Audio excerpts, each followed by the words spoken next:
எதிர்க்கட்சியா பேசும்போதும் இன்னைக்கு அன்னைக்கு கருப்பு கொடி கட்டினாங்க, கருப்பு பலூன் கட்டினாங்க. மோடியை கோ பேக்னு கருப்பு கொடி கட்டினாங்க. அறிவாலயம் போல் அத்தனை நேரத்தில் கடுமையாக எதிர்வினை ஆட்டினாங்க. இப்போ இதே மோடியை வந்து இங்கே நம்ம எத்தனையோ பிரதமர் நானே வரவேற்க போயிருக்கேன். இந்திரா காந்தி காலத்துலேருந்து போயிருக்கேன். வாஜ்பாய் வரைக்கும் பிடிக்க ஆவணங்கள் இருக்குது. யாரும் கொடையை பிடிச்சிட்டு ஒருத்தர் நிற்கணும்னு அவசியமே கிடையாது. நம்ம இதே எதிர்கட்சியாக இருக்கும்போது எதிர்கட்சியாக இருக்கும்போது நீங்கள் என்ன சொன்னீங்க? அந்த ராம்மோகன் ராவ் தலைமைச் செயலாளர் அலுவலகத்தில் ரெய்டு ஆகி போனாங்க. இது கேவலமான விஷயம்.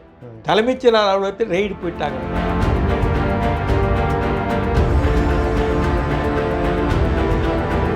போடா வாடான்னு பண்ணீங்க. இதே பொன்முடியே சட்டமன்றத்தில் போக போ அப்படின்னு கையை நீட்டினாரா இல்லையா? இதே பொன்முடி கலைஞரும் இதை பற்றி நீ இல்லைன்னா பெரிய விஷயம்ப்பா. அன்னைக்கு நைட்டே வந்துடுச்சு. அதான் நான் கொடுத்த ஒரு 10 நிமிஷம் காட்ட அவ்வளவு அவங்ககிட்ட நடந்துக்கிட்டேன். கடுமையாக கோபமாக நடந்துக்கிட்டேன். காட்டியா உடனே இதை விட வேற என்னையா வேலை இருக்கு? நீங்கள் முதல் நாள் என்ன சொல்கிறீங்க? திருச்சி மாநாட்டுக்கு வரேன்னு ராக்போல் டிக்கெட் போட்டுன்னு கலைஞரை எங்கள் சிஐடி காலையில் சொல்கிறீங்க. அது 24 மணி நேரம் ஒரு 30 மணி நேரத்தில் மனமாற்றமாகி ஜெயலலிதா கூட்டணிக்கு நேராக போகிறீங்கன்னா அப்புறம் என்ன அர்த்தம்? 30 மணி நேரத்தில் அதை முடிச்சிருக்க முடியுமா?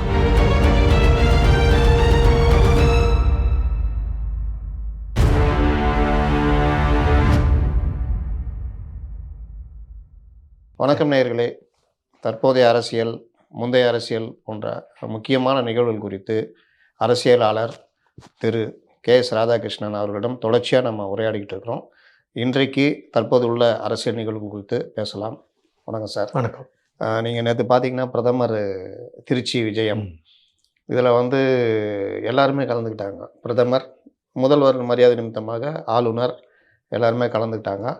அதில் வந்து நீங்கள் முதல்வர் பேசும்பொழுது குறிப்பிட்ட அந்த வாக்கியம் வந்து வைரல் ஆகுது.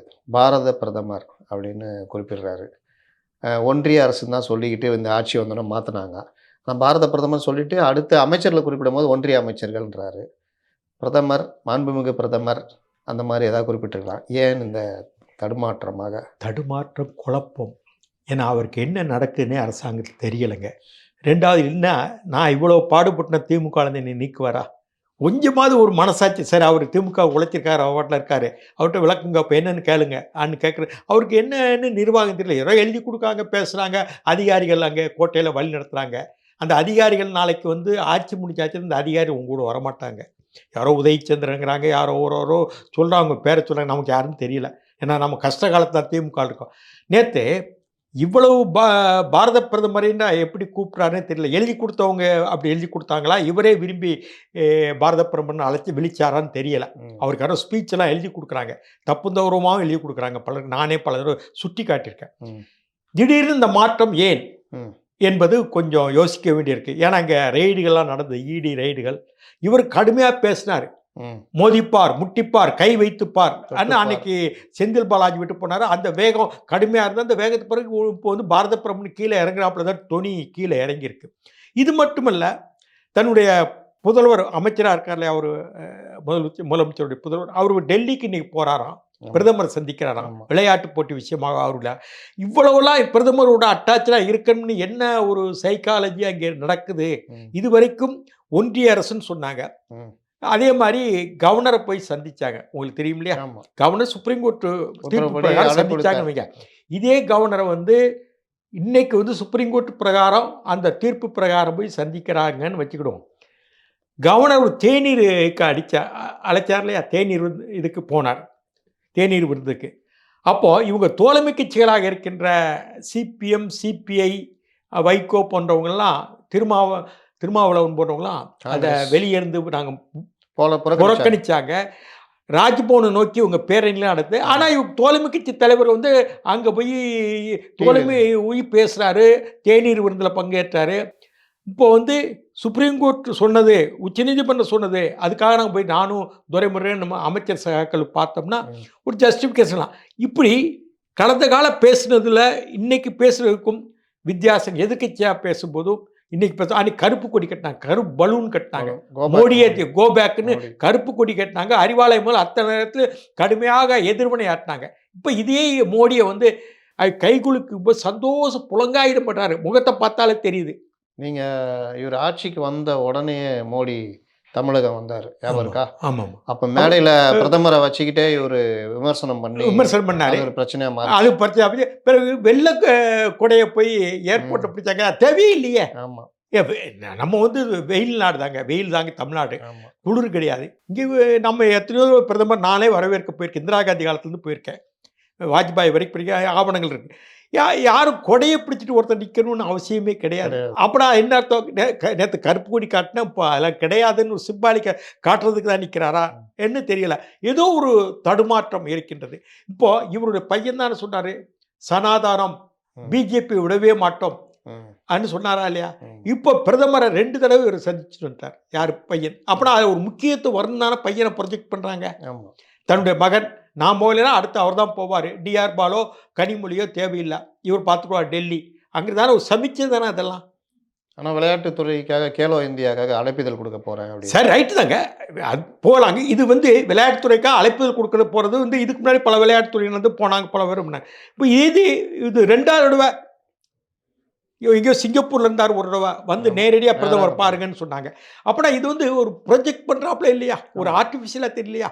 இப்போ மறுபடியும் மகனை அனுப்புகிறாரு. நேற்று அங்கே பார்த்தாரு, எங்கே திருச்சியிலையும். திருச்சியிலே பார்க்கும்போது தன்னுடைய மகனை அழைச்சிட்டு போய் அந்த இன்விடேஷன் அங்கேயே கொடுக்கலாம் இல்லையா? ஒரு சீஃப் மினிஸ்டர் பார்த்து வேலை முடிஞ்சிடும், வேலையை டெல்லிக்கு போக வேண்டிய அவசியம் இல்லை இல்லையா? இப்படியெல்லாம் தடுமாற்றங்கள் இருக்கின்றன. இன்னும் பாருங்க, பொங்கலுக்கு வந்து 1000 ரூபா கொடுக்கலைன்னு அறிவிப்பு. இப்போ 2 நிமிஷத்துக்கு முன்னாடி முதலமைச்சர் முடிவு பண்ணுவாரு அப்படின்னு சொல்றாங்க. எப்படி ஒரு தடுமாற்றங்கள்! 1000 ரூபா இல்லைங்கிறாங்க. கரும்பு, பச்சரிசி, சக்கரை மட்டும் கொடுக்க, வெல்லம் மட்டும் கொடுக்க போறேங்கிறாங்க. 1000 ரூபா இல்லைங்கிறாங்க பொங்கல் பரிசு. இப்போ வந்து செய்தி நீங்க தானே சொன்னீங்க, முதலமைச்சர் முடிவு பண்ணுவாரா எனக்கு இல்லை, ரொக்கத்தொகை கொடுக்க சொன்னதை செய்வோம் சொன்னீங்க. சொல்லாததும் செய்வோம். எதை செஞ்சிருக்கீங்க? இது இப்போ 90% எங்கள் உறுதிமொழிகள் நிறைவேற்றப்பட்டதுங்கிற வெள்ளேரிக்கை விடுங்க. நான் சொல்கிறது வழக்கு தான். 90% எல்லாமே செஞ்சு முடிச்சது, கொஞ்சம் தான் இருக்குது, கொஞ்சம் தான். ஆனால் என்ன செஞ்சுருக்கீங்க? கல்வி கடன் ரத்து என்னாச்சு? அந்த நகைக்கடன் ரத்து சரியாக நடந்திருக்கா, முறையாக நடந்திருக்கா? நகைக்கடன் போட்டாங்களே அது. அதுவும் மதுவிலக்கு வந்து அதில் சொல்லலை, தேர்தல் இருக்கா? நீங்கள் வந்து பல கிராம சபை கூட்டத்தில் நீங்கள் பேசிட்டே தேர்தலில் வந்தால் முதல் கையெழுத்துன்னு சொன்னீங்க. பிறகு இந்த வெள்ள நிவாரணத்துக்கு இவ்வளோ பணம் செலவு பண்ணி செஞ்சுருக்கீங்க. இங்கேயே எல்லாம் ஊற்றி மூடிட்டு தான் சென்னை இருந்தது. 2 நாளாக எவ்வளோ பாதிக்கப்பட்டோம். என்னது சொன்னது செஞ்சோம்? அது வெள்ளரிக்கை விடிங்க. உங்கள் தேர்தல் அறிக்கையில் இது சொன்னோம், இது செஞ்சுருக்கோம். ஆக்ஷன் டேக்கன் ரிப்போர்ட் மாதிரி வெள்ளை அறிக்கை வெளியிடுங்க. அதான முறையாக இருக்கும். எதிர்கட்சியாக இருக்கும்போது கேட்டிருக்காருல்ல. ஆமாம், இதே எதிர்கட்சியாக இருக்கும்போது எதிர்கட்சியாக இருக்கும்போது நீங்கள் என்ன சொன்னீங்க? அந்த ராம்மோகன் ராவ் தலைமைச் செயலாளர் அலுவலகத்தில் ரெய்டு ஆகி போனாங்க. இது கேவலமான விஷயம். தலைமைச் செயலாளர் அலுவலகத்தில் ரெய்டு போயிட்டாங்கன்னு. அப்புறம் உங்கள் துறை அமைச்சர் செந்தில் பாலாஜி போனாங்கல்ல. அப்படின்னா ஏன் இன்னி துறை இல்லாத அமைச்சர் மினிஸ்டர் வித்தவுட் போர்ட்ஃபோலியோ வச்சுருக்கீங்க, இலாகா இல்லாத அமைச்சராக வச்சுருக்கீங்க. உடனே அதான தர்மம், நியாயம். அது இத்தனைக்கும் நீதிமன்றங்களும் சொல்லிடுச்சு எப்படி வச்சுருக்கீங்கன்னு கேள்வி கேட்டுச்சு. அதுக்கு பிறகு நீங்கள் வச்சுருக்கீங்க இல்லையா? தெரியாமல் கேட்குறேன். இப்படியான விஷயங்கள். சமீபத்திய சர்ச்சை ஒன்று, தூத்துக்குடி துப்பாக்கி சூடு. அதில் வந்து அருணா ஜெகதீசன் நீதிபதி, ஓய்வு நீதிபதி அருணா ஜெகதீசன் அறிக்கையில் 17 அதிகாரிகள், போலீஸ் அதிகாரிகள் மேலே, அதில் ஒரு 5 பேர் ஐபிஎஸ் அதிகாரிகள் நடவடிக்கை எடுக்கணும்னு பரிந்துரை. அந்த நடவடிக்கையை நாங்கள் எடுக்க இது பண்ணுறோம்னு சொல்லிக்கிட்டு இருக்கும்போதே அதில் ஒருத்தருக்கு ஏடிஜிபிக்கு டிஜிபியாக பதவி உயர்வு கொடுக்குறாங்க. அதான் புரிதல் இல்லைங்க, புரிதல் இல்லை. இவர் தானுங்க மினிஸ்டர். இதுதான் மினிஸ்டர், இவர் துறை தான். காவல்துறை, உள்துறை இவர்கிட்ட தான் இருக்குது. இது கூட புரிதல் இல்லைன்னா அப்புறம் என்ன செய்ய முடியும்? அப்புறம் நீங்கள் போன வட்டம் இருந்த எடப்பாடி பழனிசாமி ஆட்சியை குறை சொன்னீங்களே, ஏதோ எவ்வளோலாம் கூட சொன்னீங்க. நீ இதே கவர்னரை பார்க்க மாட்டேன், கவர்னர் எங்களுக்கு வேண்டியதுலன்னு சட்ட கழிஞ்சோன்னு ராஜ்பவன் தானே போனீங்க. இப்போ கவர்னர் எடப்பட்ட காலத்தை விமர்சிச்சிங்களா, கடுமையாக விமர்சிச்சிங்களா? போடா வாடான்னு பண்ணீங்க. இதே பொன்முடியே சட்டமன்றத்தில் போ அப்படின்னு கையை நீட்டினாரா இல்லையா? இதே பொன்முடி அவர் போயிட்டார். ஆமாம், சட்டமன்றத்தில் அவர் கவர்னர் உரையில் வெளியேறினார் இல்லையா கவர்னர்? இவர் தீர்மானம் கொண்டு வந்தார் இல்லையா? இதை வந்து நாங்கள் ஏற்றுக்க முடியாதுன்னு தீர்மானம் சட்டமன்றத்தில் கொண்டு வந்தார் இல்லையா? இப்போ கவர்னர் இணைச்சிட்டாரா? இல்லை, கேட்குறேன். ஒரு கன்சிஸ்டன்ட் இல்லைங்க. இவங்களுக்கு எதிர்கட்சியாக இருக்கும்போது நாங்கள்லாம் இருக்கலாம், ஆளுங்கட்சியாக யாரோ வராங்க, ஏடிஎம்கேலேருந்து வரவங்க, அங்கே எம்பியாக இருக்கவங்க வர்றாங்க. நான் இதெல்லாம் சொன்னானா நீ உங்களுக்கு திமுக என்ன சம்மந்தம்னு என்ன சொல்கிறாங்க? என்ன செய்ய, என்ன சம்மந்தம் உங்களுக்கு திமுக? இது வந்து முரசொலி மாதிரி தானே. ஆமாம், இது தினமலர்னு போட்டிருக்கா. ஆடு புலி புல்லுக்கட்டு கதை. இல்ல இல்ல ஒரு ஆமா. இதுல என்ன பேசுறாருன்னா, கலைஞர் கைதி ஆகிறார். ம், நள்ளிரவு கைதி. ம், நள்ளிரவு கைதி ஆன உடனே வெளியே விடுதலை பெற்று வர்றாரு. ஏன்னா விடுதலைன்னா பெயில் போடல. பெரிய பிரச்சனை இல்ல ஆச்சு. பெயில் போடல. மத்திய சர்க்கார் வாஜ்பாய் கடுமையா பேசி அரசாங்கமே தமிழ்நாடு டைரக்டா. அரசாங்கமே பெயில் இல்லாமல் ரிலீஸ் பண்ண பொதுக்குழு நடக்குது. ம், பொதுக்குழு நடக்கும்போது அப்போ எனக்கு முரசொலிமாறனுடைய மறைவு எனக்கு பின்னடைவு திமுகவில். அவர் பொதுக்குழுல பேசுகிறாரு. இதில் இருக்க சென்டென்ஸு, இங்கே பழைய அமைச்சர்கள் பல பேர் இருக்கிறாங்க. தலைவர்கிட்ட வந்து ஈவினிங் ஹவர்ஸில் அரட்டை அடிச்சுட்டு போயிருந்தாங்க. கிளப்பு கிடையாது. இந்த மாதிரி பல அமைச்சர்கள், சோக் சுந்தரம் மாதிரி அமைச்சர்கள் வராங்க. பாவம் நேற்று கோபால்சாமி கட்சியிலேருந்து வந்து ராதாகிருஷ்ணன் தான் கஷ்டப்படுறாரு. ம். அவர்கிட்ட தான் சொல்லியிருக்கேன், ஜெயலலிதா வழக்க வேறு மாநிலம், கர்நாடகம் இல்லை வேறு மாநிலத்துக்கு மாற்றிருக்கு. அவர் தான் பாடுபட்டு இருக்காரு. அவரும் டெல்லி சம்பத். கலைஞர் கைது சமயத்துல நீங்க இல்லை நான் சொல்கிறேன் அவசியம் ஒன்று ஒன் பை ஒன்று. இது அவர் பேசுகிற பேச்சு. ம், ஜெயலலிதா கேஸை பிள்ளையார் சுட்டி போட்டு அங்கே மாற்ற நானும் டெல்லி சம்பத் பேசுகிறேன். இப்போ இதை விட ஆதாரம் வேணும். நான் திமுகவுக்கு என்ன சம்மந்தம் இல்லையா? அதுக்கு அடுத்து வாங்க. நள்ளிரவு கைதி ம், அறிவாலயத்தை எட்டி பார்க்காம இருந்த ஆட்கள் இருந்தாங்க இல்லையா? ம். அன்னைக்கு யார் தான் கல்கி எழுதுறான். கல்கி பொய் சொல்லுவாங்க. தடுமாறிய அறிவாலயம். அங்கே அங்கே மேனேஜர் பத்மநாபன், ம், ஜெயக்குமார், பேராசிரியர் அன்பழகன், ஆர்டி சீதாபதி, கேஎஸ் ராதாகிருஷ்ணன் மட்டும்தான் இருந்தாங்க. எல்லாம் பயந்து போய் வராதன்னு கலைஞர் நள்ளிரவு கைதி நேரம் அவர் தான் இருந்தாருன்னு அவனே எழுதுறான். ம். எனக்கு திமுக சம்மந்தம் இல்லைன்னு சொல்கிறாங்க இல்லையா? இது ஒன்று. முரசொலிமாறன் பேசுறது என்னை அவ்வளோ பாராட்டினார். அன்னைக்கு அறிவாலயம் பக்கமே வராத அமைச்சர்கள் இன்னைக்கு இன்னைக்கும் இருக்காங்க. செந்தில் பாலாஜிக்கெல்லாம் தெரியாது, ம். சேகர் பாபுக்கெல்லாம் தெரியாது, ராஜகண்ணப்பனுக்கெல்லாம் ஒன்றும் தெரியாது. இவங்கெல்லாம் நீங்கள் அமைச்சர் கோதாவில் இருக்காங்க. அது மாதிரி பல அமைச்சர் திமுக அமைச்சர்கள் மெய்நாதனா மதிவேந்தனா இவங்களுக்கெல்லாம் யாருனே தெரியாது. ம். இது ஒரு சாட்சி தானே, கல்கி தானே. பிறகு அடுத்து வாங்க. கலைஞரே எழுதியிருக்கார் உடன்பிறப்பு கடிதத்தில். தம்பி ராதாகிருஷ்ணன் இங்கே இருந்தார், உரிமை குரல் எதிரொலி என்ன இதில் எழுதியிருக்காரு, நான் இருந்தேன். ம், அதுக்கடுத்து வாங்க. இன்னொன்று மெயின் டாக்குமெண்ட். இத்தனைக்கு நான் திமுகவில் இல்லை. ம், அன்னைக்கு தோழமை கட்சி நெடுமாறன். ம். அப்போ என்னாச்சுன்னா சண்டே பத்திரிக்கைன்னு கல்கத்தாவிலேருந்து ஒரு பத்திரிக்கை, அப்போ சண்டேன்னு வந்து ஞாபகம் ஆமா, இருக்கா? இப்போ நின்று போச்சு. ஆமா. அந்த நேரத்தில் திமுக வாரிசை உருவாக்குது. எந்த வருஷம் அது?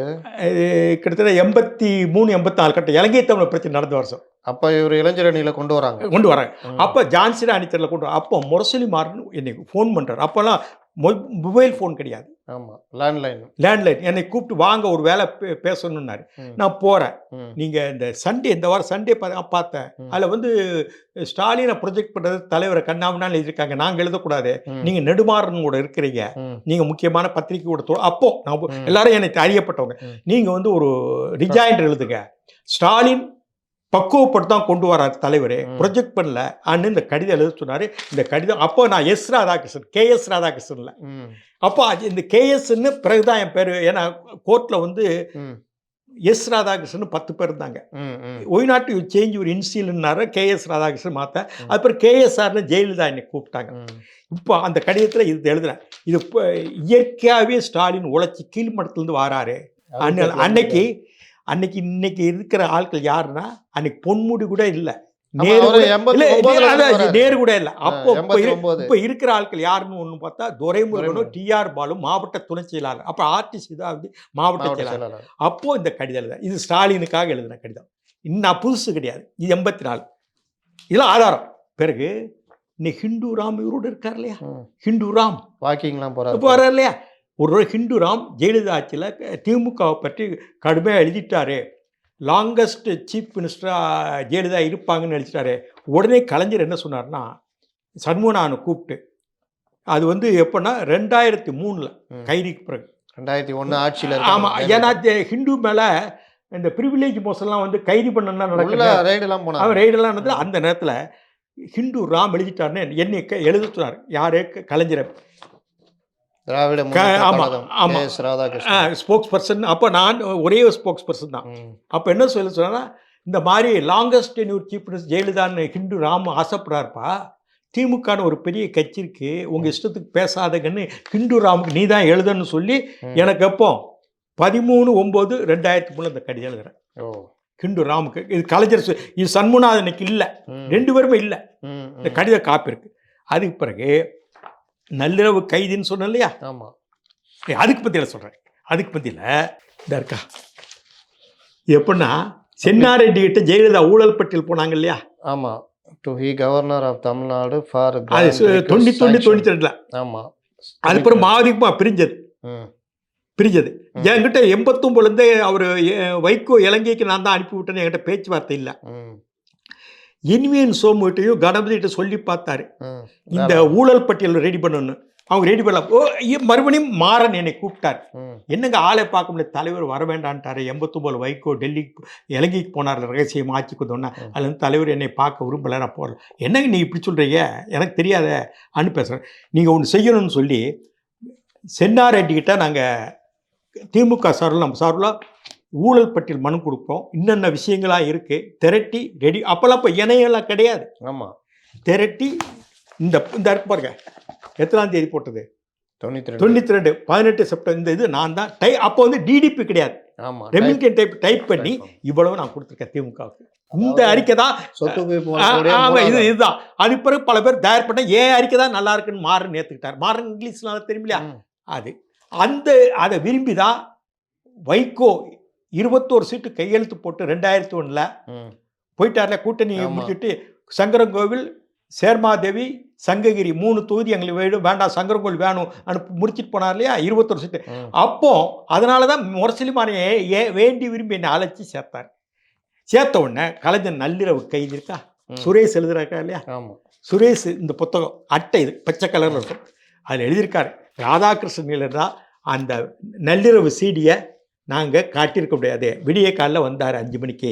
நாங்கள் கூட யோசித்தோம், கடுமையாக சத்தம் போட்டார். எப்படி நாங்கள் கேட்டுட்டு தானே போட முடியும், உடனே நீங்கள் போட சொன்னா எப்படின்னாங்க. தலைவர் நள்ளிரவுக்கு அரெஸ்ட் பண்ணியிருக்காங்க, நீங்கள் யார்கிட்ட கேட்க போகிறீங்க, நேரம் தூங்கிட்டு இருப்பாங்க, உடனே போடியா, நான் திருநெல்வேலிக்காரன் ஏன் வம்பு கும்பு பண்ணாங்க. அதை அப்படியே சொல்லுங்களேன், நடந்தது அப்படியே சொல்லுங்க. என்னாச்சு, கலைஞரே ஆலிவ் ரோட்டில் அரெஸ்ட் பண்ணிட்டாங்க. என்கிட்ட சிடி மாட்டிக்கிடுச்சுன்னு அபகரிக்கிறதுக்கு பார்க்குறாங்க. நான் வந்து என் கார் வந்து இந்த ஆழ்வார்பேட்டை பாலம் இருக்கு இல்லையா, அங்கே நிற்குது. இந்த வழியாக போக முடியும். எல்லா நெல்சன், அந்த போலீஸ் ஆஃபீஸர் எல்லாருமே இருக்கு, முத்துக்கருப்பன் எல்லாருமே இருக்கிறாங்க, எல்லாருமே இருக்காங்க. சண்முக ராஜேஸ்வரம் அவங்க கடைசி காலத்து சம்பந்தையே ஆகிட்டு இவங்கெல்லாம் அங்கே நிற்கிறாங்க. இவங்ககிட்ட போனால் என்ன நல்லா தெரியும், எப்படியா சிடி என்கிட்ட இருக்குன்னு. பிறகு ஆலிவ் ரோட்டில் அந்த கேசட் இல்லை, கேசட் இந்த சைஸில் இருக்கும், எடுத்துட்டு பின்னாடியே குதிச்சு இசபெல் ஹாஸ்பிட்டல் இருந்தது. ஆமாம், அது வழியாக கேட்டு மூடி இருந்தது. கேட்டை ஏறி குதிச்சு அந்த லஸ்ஸர்ச் ரோடு இருக்கு இல்லையா, லஸ்ஸர்ச் ரோடு வழியா இது ஒரு அனுமார் கோயில் இருக்கு இல்லையா, அந்த கோஆபரேட்டிவ் பேங்க், அது வழியா வந்து கார் எங்க இருக்குன்னு தெரியாது. மறுபடியும் எல்டாம்ஸ் ரோடு சாம்கோ ஹோட்டல் இருக்கு இல்லையா, அது வழியா போய் அறிவாலயத்து பின் கேட் ஒன்று இருக்கு, கல்யாணம் அது பின் கேட்டு இப்போ பெரிய உதவும். முன்னாடி வந்து ஏறலாம், ஏறி கொடுத்து சன் டிவியில் போய் கொடுக்குற. சன் டிவி வந்து அறிவாலயத்துக்கு மேலே அவங்க சொல்கிறாங்க, அன்றைக்கி எடிட்டர் யாரும் இல்லை, அங்கே இருக்க ஸ்டாப்பிட்டு பெருசாக இது கேட்டுட்டு தானே போட முடியும், நாங்கள் எப்படி சார் போட முடியும், போடுறே இல்லையா, இல்லை கடுமையாக அடிக்கடி கொடுத்துருவேன், இப்படியே பேசுகிறேன். அவ்வளோ பதட்டம். அன்னைக்கு நான் காட்டலைன்னா காட்டிருக்க முடியாது. சுரேஷே எழுதியிருக்காரு, அந்த அன்னைக்கு இருந்த சுரேஷே எழுதியிருக்கிறார். கலைஞரும் இதை பற்றி நீ இல்லைன்னா பெரிய விஷயம்ப்பா, அன்னைக்கு நைட்டே வந்துடுச்சு. அதான் நான் கொடுத்த ஒரு 10 நிமிஷம் காட்ட அவ்வளவு அவங்ககிட்ட நடந்துக்கிட்டேன், கடுமையாக நடந்து கோபமாக நடந்துக்கிட்டேன். காட்டியா உடனே இதை விட வேற என்னையா வேலை இருக்கேன். அப்படி ஜெயிலுக்கு போயிருந்தேன். ஜெயிலுக்கு டெய்லி போய் கலைஞரை நான் தான் பார்ப்பேன், என்னப்பா என்ன நடக்குனுங்க. அப்புறம் எதாவது கேட்டு பிறகு என்னாச்சுன்னா, அந்த நேரத்தில் எத்தனை நாள் இருந்தார் அவர்? ஒரு 7 நாளோ 8 நாள் இருந்தார் என் நினைவு. பிறகு அவர் பெயில் போட மாட்டேன்ட்டார். ஏன்னா அவங்க ராஜாத்தி அம்மா இறந்தாங்க, ஜார்ஜ் பெர்னாண்டஸ் எல்லாரும் வந்திருந்தாங்க. அப்போ இறக்கும்போது நான் பெயில் போட்டு நான் வரமாட்டேன், அடக்கம் பண்ண சொல்லிருங்கன்ட்டார் ஆர்டி சீதாபதிக்கிட்ட. பிறகு அரசாங்கமே பார்த்து அவரை விடுதலை பண்ணி வெளியே அனுப்புறது, பெயில் பெட்டிஷன் இல்லாமல், கோர்ட்டுக்கு போகாமல். அப்போது 7 நாள் இருக்கும்போது, இது எதுக்கு சொல்கிறேன்னா, அந்த 7 நாள் இருக்கும்போது ஒரு நாள் இவங்க கூப்பிட்றாங்க, தயாளம்மா என்னைய. போகிறேன், தம்பி நீங்கள் தான் டெய்லி தலைவர்கிட்ட போகிறீங்க, தலைவர் சூழ்நிலையை பார்த்து கொஞ்சம் பேசுங்களேன், அழகிரி தம்பி வரணுங்கிறாரு, பார்க்கணுங்கிறாரு. 2 பேருக்கு பேச்சுவார்த்தை இல்லை. இந்த 40-30 தொகுதியாக தென் மாவட்டங்களில் தனியாக போட்டு ஓட்டை பிரிச்சுட்டார் இல்லையா, அப்போது பேச்சுவார்த்தை இல்லை.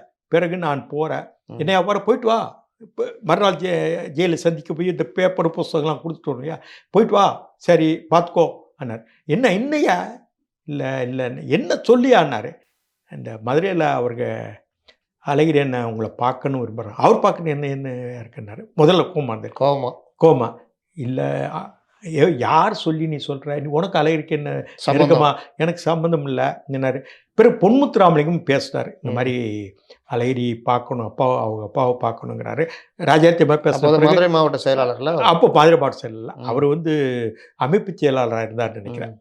அமைப்பு. பிறகு அவரும் பேசுனார். இப்படி இருக்கும்போது பிறகு 2-3 அமைதியாக இருந்தார் 2 நிமிஷம். என்ன ஏதுன்னு இவன் ஏதோ யாரோ சொல்லி பேசுகிறாங்க. சொல்லிட்டீங்களா? தயாளம்மாள் சொன்னாங்க. அது சொல்லக்கூடாது, நம்ம சொல்லிட்டாங்கல்ல. இவங்க தப்பு, மற்றவங்க தப்பாக நினைப்பாங்க ஆன்னு சொன்னாங்க. சரி சரி நான் புரிஞ்சுக்கிட்டேன். வேறு யாராவது எங்கள் வீட்டிலேருந்து யாராவது சொன்னாங்களான்னாரு. ஒன்றும் சொல்லலை. சரி நான் புரிஞ்சுக்கிட்டேன். சரிப்பா நாளைக்கு வர சொல்லுப்பா, இல்லை நாளான்னைக்கு வர சொல்லுப்பான்னு. பிறகு நான் போய் சொல்லி பொன்முத்துக்கு ஃபோன் பண்ணேன். பிறகு தயாளம்மா வீட்டுக்கு வந்து சொன்னேன், இந்த மாதிரி வர சொல்லிட்டாங்க தலைவர். உடனே ஃபோன் பண்ணி அவர் காலையில் காரில் புறப்பட்டு இங்கே 3 மணிக்கு வந்தார். இதெல்லாம் நடந்தது உண்மை. நான் திமுக யாருன்னு என்ன சொல்லுங்க இல்லை, உங்களுக்கு திமுக சம்மந்தம் இல்லைங்கிறாங்க. இது வந்து இது அதுக்கு அடுத்து வாங்க. இதெல்லாம் சாதாரண விஷயமா? இதுக்கு ராஜீவ் படுகொலை நேரம் 91. ஆமாம். ஜெயலலிதா ஆட்சிக்கு வந்த நேரம் 92. கனிமொழி அதிபன் போஸ் பிரச்சனை ஆகிப்போச்சு. ஆமாம். என்ன இதே மாதிரி தான் அந்த அந்த ஊழல் வழக்கு இது கேட்டாங்க இல்லையா, ஒரு முறைகேடுகள்லாம் எழுதுன்னு முரசில் மாற சொன்னார் இல்லையா, அது மாதிரி இதுக்கும் அதிபன் கனிமொழி விவகாரம் பிரச்சனை ஆகிப்போச்சு. அதிபன் போஸ் விவகாரம் இந்த காவணம் இருக்கு. நம்பர் வந்து ஓபி நம்பர் 604/1992 KS ராதாகிருஷ்ணன் செயல் கையெழுத்தெல்லாம் போட்டிருப்பேன். நீங்கள் தான் டிராஃப்ட் ரெடி பண்ணீங்க? ஆமாம், சொன்னா தான் தெரியும். நான் யாரும் திமுக சம்மந்தம் இல்லைன்னு. திமுக சம்மந்தம் இல்லை. KS ராதாகிருஷ்ணன் இருக்கா. இதை பிறகு என்கிட்ட சொன்னார், எப்பா NVN சோமுட்டு கணபதி பழைய டெப்டி ஸ்பீக்கர், NVN சோமு பழைய அமைச்சர் மேட்டர் மாதிரியே இதுலேயும் அவங்க 2 பேரும் ஒன்றும் செய்யலை, நீ தான் உனக்கு தெரியும்னாரு. ஒன்று செய்யும்போது வந்து நேராக கோர்ட்டுக்கு வர முடியாது. ஏன்னா பகல் நேரத்தில் பத்திரிக்கை, அப்போ வந்து இன்வெஸ்டிகேட்டிவ் ஜேர்னலிஸ்ட் டிவியெல்லாம் கிடையாது பெருசாக. தராசும் ஜூனியர் வீடன் தினமலர் எழுதுவாங்க, வேற பத்திரிக்கை எழுத மாட்டேன். எப்படிப்பா பண்ண போற, அவர் வீட்டில் ஜட்ஜி வீட்டில் பாருனாரு. ஜட்ஜிக்கிட்ட போவேன் கிருஷ்ணசாமி பிரின்சிபல் ஃபேமிலி பெர்மிஷன் அப்படிலாம் கொடுக்க முடியாதுன்ட்டாரு. இப்போ 2 நாள் அலைஞ்சேன். சரி உங்களுக்காக வேணா செய்கிறேன், ஒரு மனசு சங்கடப்படக்கூடாதுன்னு. சாயந்தரம் ஒரு 7:30 மணி பிறகு 8 மணி பிறகு எல்லாரையும் அனுப்பிட்டு நான் வெயிட் பண்ணுறேன். உங்களுக்கு ஏற்கனவே பதிவு செஞ்சுருக்கீங்க? ஆமாம். நான் வந்து கூப்பிட்டு போய் ஃபைல் பண்ணிவிட்டு 6 மாதம் கழித்து மியூச்சுவல் கன்சல்ட்லையும் வாங்கி கொடுத்தேன். அப்போ விஜயா தாயன் பண்ணி என் கூட வந்தாங்க, வைகோ வந்தார், ராஜாத்தியம்மா வந்தாங்க, அதேமாதிரி அதிபன் போஸுடைய அம்மாவும் அப்பாவும் வந்தாங்க. இதுக்கு ஆதாரம். திமுகவில் நான் யாருன்னு கேட்குறாங்களே, இதுக்கு ஆதாரம். அப்படியே வாங்க. அதுக்கு பிறகு தான் வைகோ வெளியே போகிறாருல்ல? அதுக்கு பிறகு தான் 93 தான். இதெல்லாம் 93. தேசமுத்துன்னு ஒரு பேர், 1000 விளக்கு பகுதி நிர்வாகி தேசமுத்து, பாம் க்ரோ ஹோட்டல் பக்கத்தில் இருக்காப்புல. இவன் என்ன பண்ணிட்டான், அரசு ஊழியராயிட்டான். இளைஞரில் இருந்தால் நம்ம அப்போ எம்எல்ஏவாக இருக்கா, அவர் முதலமைச்சருக்கு ரொம்ப தெரிஞ்ச வேலை பார்க்குற அடிப்படையில் கட்சிக்காரன் அந்த பகுதியில் வேலை பார்ப்பான். இவர் மேலே அவர் ஸ்டாலினுக்கு ஒரு பிடித்தம் உண்டு. அரசு ஊழியர் இருக்கும்போது பத்மநாபா கொலை வழக்கு நடந்தது இல்லையா, அந்த கொலை வழக்கில் தங்கவேலுக்கிட்ட பிஏவாக இருந்த இவன், அதே மாதிரி நேருகிட்ட பிஏவாக இருந்த அருள்ராஜன் கலிங்கப்பட்டிக்காரன், வைகோ இருக்காரு, 2 பேரும் கையெழுத்து போட்டாங்க எக்மோர் கோர்ட்டில் பெயிலுக்கு. அந்த கொலை குற்றவாளி. அவன் கொலை குற்றவாளியா. பிறகு இது வெளியே இந்தியா டுடேல எழுதிட்டாங்க. உடனே இவனை பதவி நீக்கம் செஞ்சுட்டாங்க. இவன் பெர்மனண்ட் இது. அவன் அருள்ராஜ் வந்து நேரு 10A1, அவன் வந்து டெம்பரவரி பதவி நீக்க. அட்மினிஸ்ட்ரேட்டிவ் ட்ரைபூனலில் இவர் சொல்லி, ஸ்டாலின் தான் அந்த நேரத்தில் சொல்லி இவனுக்கு பதவி வாங்கி கொடுத்தேன். ஜெயலலிதா பேரில் கடுமையாக அப்போஸ் பண்ணாங்க. அரசு ஊழியராக இருந்துகிட்டு குற்றவாளிகளுக்கு இந்த அவன் கடிதம், என் குடும்பத்தை காப்பாத்துனீங்க தளபதி சார்பில், என் குடும்பத்தை காப்பாத்துனீங்க ரொம்ப இந்த கடிதம். அவன் இறந்துட்டான். இந்த இருப்பாரு இருக்குல்ல. நான் திமுக யாரு, உங்களுக்கு திமுக சம்மந்தம் இல்லை. அப்படியே வாங்க. பேசாம நீங்க 89 90க்கு அப்புறம் வந்து சேர்ந்துருக்கணும். 2000 அதிபன் போஸ் கனிமொழி கையெழுத்து இருக்கா இருக்குல்ல. இல்லை இதெல்லாம் சொன்னா தானே எனக்கு தெரியுது. நான் காட்டக்கூடாதுன்னு நினைச்சேன். நான் யாருன்னு தெரியணும்ல. நடுவில் ஏன் ஒரு ட்விட்டரில் கடுமையான பதிவு போட்டிருந்தீங்க? இந்த வாரம் முதல்ல இதெல்லாம் முடிச்சுட்டு தான் நான் பண்ணணும். ஹியூமன் ரைட் கமிஷனுக்கு ஸ்டாலினையும் இவங்களை அரெஸ்ட் பண்ணாங்க இல்லையா முதலமைச்சர் முத்துக்கருப்பன் மேலே நான் கம்ப்ளைண்ட் கொடுத்தேன். கமிஷனர் அப்போடைய கமிஷனர் மேல. என்னன்னா நள்ளிரவு கைது நேரத்தில் தமிழ்நாட்டில் பொறுத்தவரையிலையும் ஒரு 50,000 பேரை மொத்தத்தில் கைது பண்ணிட்டாங்க. மனித உரிமை கமிஷன் போய் 48 மணி நேரத்தில் ரிலீஸ் பண்ணேன். சென்னை மத்திய சிறைக்கு இன்ஸ்பெக்ட் பண்ணாங்க, கடலூருக்கும் போனாங்க. நான் போட்ட மனுனால தான் அன்னைக்கு உடனே ஜெயலலிதாவே அப்செட் ஆகிட்டாங்க. எப்படி 24 48 மணி யார் பண்ணாங்க? நான் தான். அவர் செய்வார், யார் வைகோவோட இருந்து அவ்வளோ பார்த்துருக்கேன், பிரபாகரன் என்று கொடுத்தா அந்த மாதிரி மெச்சினாங்க. இந்த வேலை பார்த்து அந்த மாதிரி பிடிக்கலன்னா கூட அந்த மாதிரி மெச்சினது உண்டு. இவர் மதுரை செயலர் இருக்கார், யார்? ஸ்டாலின் முதலமைச்சர். கலைஞர் இந்த 50,000 பேரை உடனே ரிலீஸ் பண்ண வச்சேன். கூட என்கிட்ட மனு செய்ய கூட வரும்போது ஆல்ரெடி யாருன்னா வந்தார், ராசா வந்தாப்புல மனித உரிமை கமிஷனுக்கு போகும்போது. இப்போ 2 நாள் ஒரு 2 தடவை போய் ஒரே நாளில் மார்னிங்கோட பார்த்தேன், ஈவினிங் உடனே வந்து அவர் கடலூருக்கும் போக சொன்னார், இங்கே போக சொன்னார். 48 மணி நேரம் ரிலீஸ் பண்ண வச்சேன். மதுரையில் இவர் ரிலீஸ் பண்ணாங்க. இதுதான் அந்த மனித உரிமை கமிஷன். உங்களுக்கும் திமுக சம்மந்தம் இல்லைங்கிறாங்க. பிறகு நள்ளிரவில் வேளச்சேரியில் இவர் வீட்டில் கை 8வது பாலம் சம்பந்தமா இந்த Queen Mary's College Queen Mary's College இவர் போய் அந்த மாணவிகள் போராட்டம் மனித உரிமை கமிஷனுக்கு மனு கொடுத்தது இவர் பேர்லேயே இருக்கா? ஸ்டாலின் மேயர். நான் எனக்கும் திமுக சம்மந்தம் இல்லை. இது பேராசிரியர் கையெழுத்து போட்டு கொடுத்தது. அண்ணா நகர் ரமேஷ் மேட்டர். அன்பழகன் இருக்கா, மனித உரிமை கமிஷன் மேலே இருக்கா? எனக்கு திமுகவுக்கு சம்பந்தம் இல்லை. இந்த கையெழுத்து போட்டுக்கடா. அதே மாதிரி டெல்லியில் மனித உரிமை கமிஷன் இவரே அதே மனுவை தாக்கல் பண்ணோம். டெல்லியிலேருந்து வந்து நோட்டீஸ். எது சம்பந்தமா? இந்த நள்ளிரவு கைதி திமுக ஒர்க்கர்ஸையும் கலைஞரை கைது பண்ணாங்க இல்லையா, அதுக்காக. பிறகு இங்கேயே நடத்திட்டோம், அதை வாபஸ் வாங்கிட்டோம். எனக்கு திமுகவுக்கு சம்பந்தம் இல்லை. இது யாரு? துர்காவதி ஸ்டாலின். கீழே யார் கையெழுத்து போட்டுருக்காங்க? அவங்க கையெழுத்து இருக்குது. யாரு? அவங்க கையெழுத்து இருக்கு. அவங்க கையெழுத்தான் இருக்கே. நான் தான் போய் கொடுத்தேன். அந்த அம்மாவை மனித உரிமை கமிஷனுக்கு அழைச்சிட்டு போனேன். எங்கே? ராயப்பேட்டால இந்தியன் ஆஃபீஸ் அசோசியேஷன் அந்த மாதிரி வந்தாங்க. ஏன்னா அவர் குயின் மேரிஸ் காலேஜில் உள்ளே போனார் இல்லையா, கைது பண்ணி கடலூருக்கு போயிட்டாங்க. அப்போ நான் தான் இருந்தேன். நான் அதில் 8வது அக்யூஸ்ட் எனக்கு பெயில் கிடைச்சிச்சு, அவர் கிடைக்கல. அப்போ இவங்களை அழைச்சிட்டு போய் மனு கொடுத்த பிறகு KS ராதாகிருஷ்ணன் கையெழுத்திருக்கா, இங்கே அவங்க கையெழுத்திருக்கா. இதில் என்ன சொன்னாங்க உத்தரவு? தேவையில்லாமல் வேளச்சேரி, பழைய வீடு வேளச்சேரிக்கு காவல்துறை போகக்கூடாது, அத்துமீறக்கூடாது, முறைப்பையாக போகணும். நீங்கள் வார இஷ்டத்துக்கு கண்ட நேரம் போகக்கூடாதுன்னு உத்தரவு வாங்கி கொடுத்தேன். இன்னைக்கு திமுகவில் யாரை வாங்கி கொடுத்துருக்காங்க அந்த உத்தரவை? நான் திமுகவுக்கு எனக்கு சம்பந்தம் இல்லை. சரியா? இதுவும் அண்ணா நகர் ரமேஷ் வழக்கு. அதில் இது அவரை மனித உரிமை ஆணையத்தை போய் அவங்கள ரொம்ப தொந்தரவு படுறாங்க அந்த குடும்பத்தை. அப்புறம் அந்த வீட்டுக்கே நானே போனேன். அவங்க எங்கள் சொந்தக்காரன் அந்த ரமேஷ். அவங்க ஒய்ஃப் இருக்காங்கல்ல காஞ்சனா ப்ரெஸ், அவங்க அப்பா ஐயல்சாமி கோவில்பட்டி பிடி வாத்தியார், சோசியல் ஸ்டடி வாத்தியார், சமூக வாத்தியார், சமூக வரலாறு புவியியல் வாத்தியார். எனக்கு எலெக்ஷன் வேலையெல்லாம் பார்த்தவர். அந்த வீட்டுக்கு நானே 3 தடவை போனேன். எதுவும் ஸ்டேட்மெண்ட் கொடுத்துடாத, உன்னை திமுக காப்பாற்றும், ஸ்டாலின் நல்லா இருக்கார், அவங்க கூட தலைவர் நல்லா இருக்கார், காப்பாற்றுவோன்னு கூட பலராமன் கூட கொண்டு வந்தார். வடசென்னை அவர் இறந்துட்டார், வடசென்னை மாவட்ட செயலாளர். இதுவும் ஸ்டாலின். பிறகு ஒரு பிரச்சனை விஷயமா கண்ணாவிடான்னு அரெஸ்ட் பண்ணுறாங்கன்னு சொல்லி இவர் மேலே மனித உரிமை கமிஷனுக்கு போனேன். இதில் இருக்கா ஸ்டாலின் பேர் போட்டு. இது உத்தரவு அன்றைக்கி வாங்கினேன் இல்லையா, மனித உரிமை கமிஷனில் போலீஸ் போகக்கூடாதுன்னு இவர் பேரில் போட்டு உத்தரவு. இந்த அது ஸ்டாலின் வீட்டு கைது நேரத்தில் இந்த பாருங்கள், ராதாகிருஷ்ணன் 11th அக்யூஸ்டாக இருக்காங்க. அவரும் பரிசா படிக்க இன்சில் போடாமல் இருக்காங்க. 11th அக்யூஸ்டாக இருப்பேன். மா சுப்பிரமணியம் எல்லாருக்கும். நானே இல்லை குற்றவாளி, எனக்கு பெயில் கிடைச்சது. இவர் கடலூர் ஜெயிலில் வச்சாங்க. அப்போ தான் அத்துமீறி காவல்துறை போகுதுன்னு சொல்லி இந்த அம்மாவை அழைச்சிட்டு போய் மனித உரிமை கமிஷனுக்கு கூப்பிட்டு போய் உத்தரவு வாங்கினேன். இது கைது பண்ணிட்டாங்க தலைவரை. எல்லாம் பம்புறாங்கப்பா, நீ தான் இருக்க அறிவாலயத்தைன்னு சொல்லி கலைஞர் என்கிட்ட ஒன்று சொன்னார். திமுக துவக்கி வைக்கிறதுக்கு திருநெல்வேலி மாவட்டத்துக்கு நான் தான் போனேன். அப்போது ரத்னவேல் பாண்டியன் இவங்கெல்லாம் இருந்தாங்க, மூத்த தலைவர்களாக இருந்தாங்க. நான் தான் போனேன்.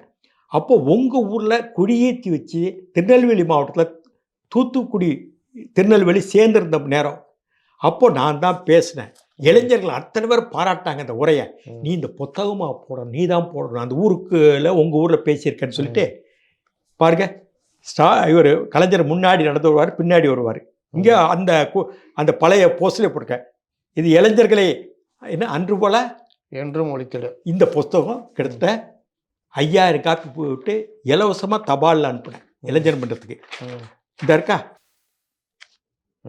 இளைஞர் இது என்கிட்ட தான் அந்த பொறுப்பு ஒப்படைச்சார். ஏன்னா எல்லாமே சோரம் மாதிரி பயப்படுறாங்கப்பா, நீ ஒருத்தர் தான் இருக்காது. இது அதுக்கு அணிந்துரை இவரே கொடுத்தார். என்ன போட்டுருக்காரு படிங்க, நீங்கள் படிங்க. மு.க. ஸ்டாலின் திராவிட முன்னேற்ற கழகம் தலைவர் கலைஞர் அவர்கள் முதல் முறையாக தலைமையேற்று 50ஆம் ஆண்டு கோயில்பட்டியில் நடைபெற்ற திருநெல்வேலி மாவட்ட திமுக கழக மாநாட்டில் ஆற்றிய பேருரை இன்னமும் இளைஞர்களிடையே எழுச்சியையும் உணர்ச்சியையும் ஊட்டக்கூடியதாக உள்ளது. தலைவர் கலைஞர் அவர்களின் கருத்தாளமிக்க இந்த உரையினை புத்தகமாக தொடர்பாளர் அருமை சகோதரர் வழக்கறிஞர் கே.எஸ். ராதாகிருஷ்ணன் எடுத்துக்கொண்ட முயற்சிக்கு எனது உளமார்ந்த பாராட்டுகளை.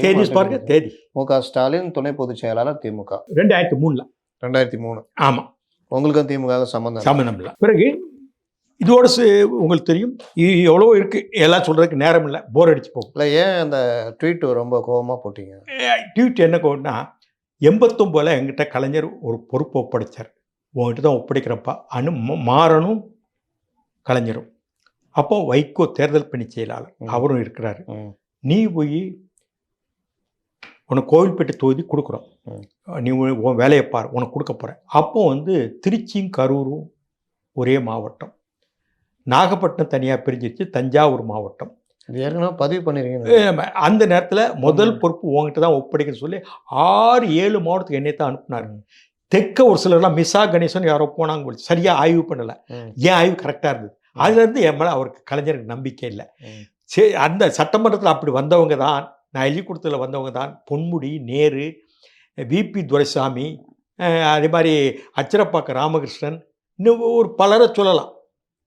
இப்படியான வேலைகள் திமுகவில் பார்த்தா நான் யாருன்னு திமுக இவ்வளோ ஆதாரம் தான். நீங்கள் கண்மனை பார்த்தீங்க இல்லையா, இதை மறக்க முடியுமா? அதே மாதிரி உங்களுக்கு நான் என்ன திமுக வைகோ வரும் வெளியேறிட்டேன், என் மேலே கடுமையான குற்றச்சாட்டு வச்சாங்க, என்னை வெளியேறிட்டேன், எனக்கு கஷ்டமாக இருந்தது. இனிமேல் சரி, அப்படி இருக்கும் பொழுது முள்ளிவாய்க்கால் நடக்குது 2000. அப்போ திமுக நான் இல்லை. பிறகு முள்ளிவாய்க்கால் நடக்கும்போது கலைஞர் என்ன சொன்ன, நீ தான்ப்பா கெட்ட பேர் வந்துருச்சு, டெல்லிக்காரன் பண்ணனால நமக்கு கெட்ட பேர் ஆகிப்போச்சு, நீ கொஞ்சம் அதை பார்த்து டெஸ்ஸோ மாதிரி மறுபடியும் நடத்தினா நல்லா இருக்குன்னு நான் சொன்னேன். நடத்தலாம் அண்ணா அவரே ஒத்துக்கிட்டார். அப்படி நடத்தும்போது நான் 2009 மே மாதம் முள்ளிவாய்க்கால், நான் 2009 ஆகஸ்ட்டில் தான் சேர்றேன் முள்ளிவாய்க்கால் திமுகவில். பிறகு டெஸ்ஸோவை நடத்த வேண்டும்னு பணிகளை ஆரம்பிச்சுக்கும் போது திடீர்னு உங்களுக்கு தெரியும் திமுக தோத்துருச்சு, ஆளும் சர்க்கார், ஜெயலலிதா ஆட்சிக்கு வந்தாங்க. உடனே எல்லாமே ஒரு சோர்ந்து போயிருப்பாங்க, ஒன்றும் செய்ய முடியாது ஒரு 6 மாதம். அப்படி மேலும் வேலைகள் ஆரம்பிக்கும் போது என்னாச்சுன்னா, சங்கரங்கோவில் இடைத்தேர்தல் வந்துச்சு. நானும் அழகிரியும் பொறுப்பாக இருக்கணும் எங்கள் ஊர்லையா. அப்போ அவன் கருப்பசாமின்னு ஒரு மந்திரி இறந்துட்டாப்ல. இப்போ அந்த வேலை முடிஞ்சது. அந்த வேலை முடிஞ்சு தான் டெஸ்ஸோ 2012 தான் கவனிக்க முடிஞ்சது நடந்து. அந்த நேரத்தில் அவ்வளவு கெட்ட பேர் இருந்த நேரத்தில் இதே முதலமைச்சர் ஐநா போகிறதுக்கும், ஐநா மனித உரிமை ஜெனீவாவுக்கு போகிறதும், நியூயார்க் போகிறதுக்கும் ஆவணங்கள்லாம் ஒழுங்குபடுத்தி பல தடவை காட்டியிருக்கேன். அதெல்லாம் நான் தான் பண்ணி கொடுத்தேன். இன்றைக்கி இருக்க மெய்நாதன், மதிவேந்தன், இன்னும் யார், செந்தில் பாலாஜி, சேகர் பாபு, ஏவாவேலு, இவங்கெல்லாம்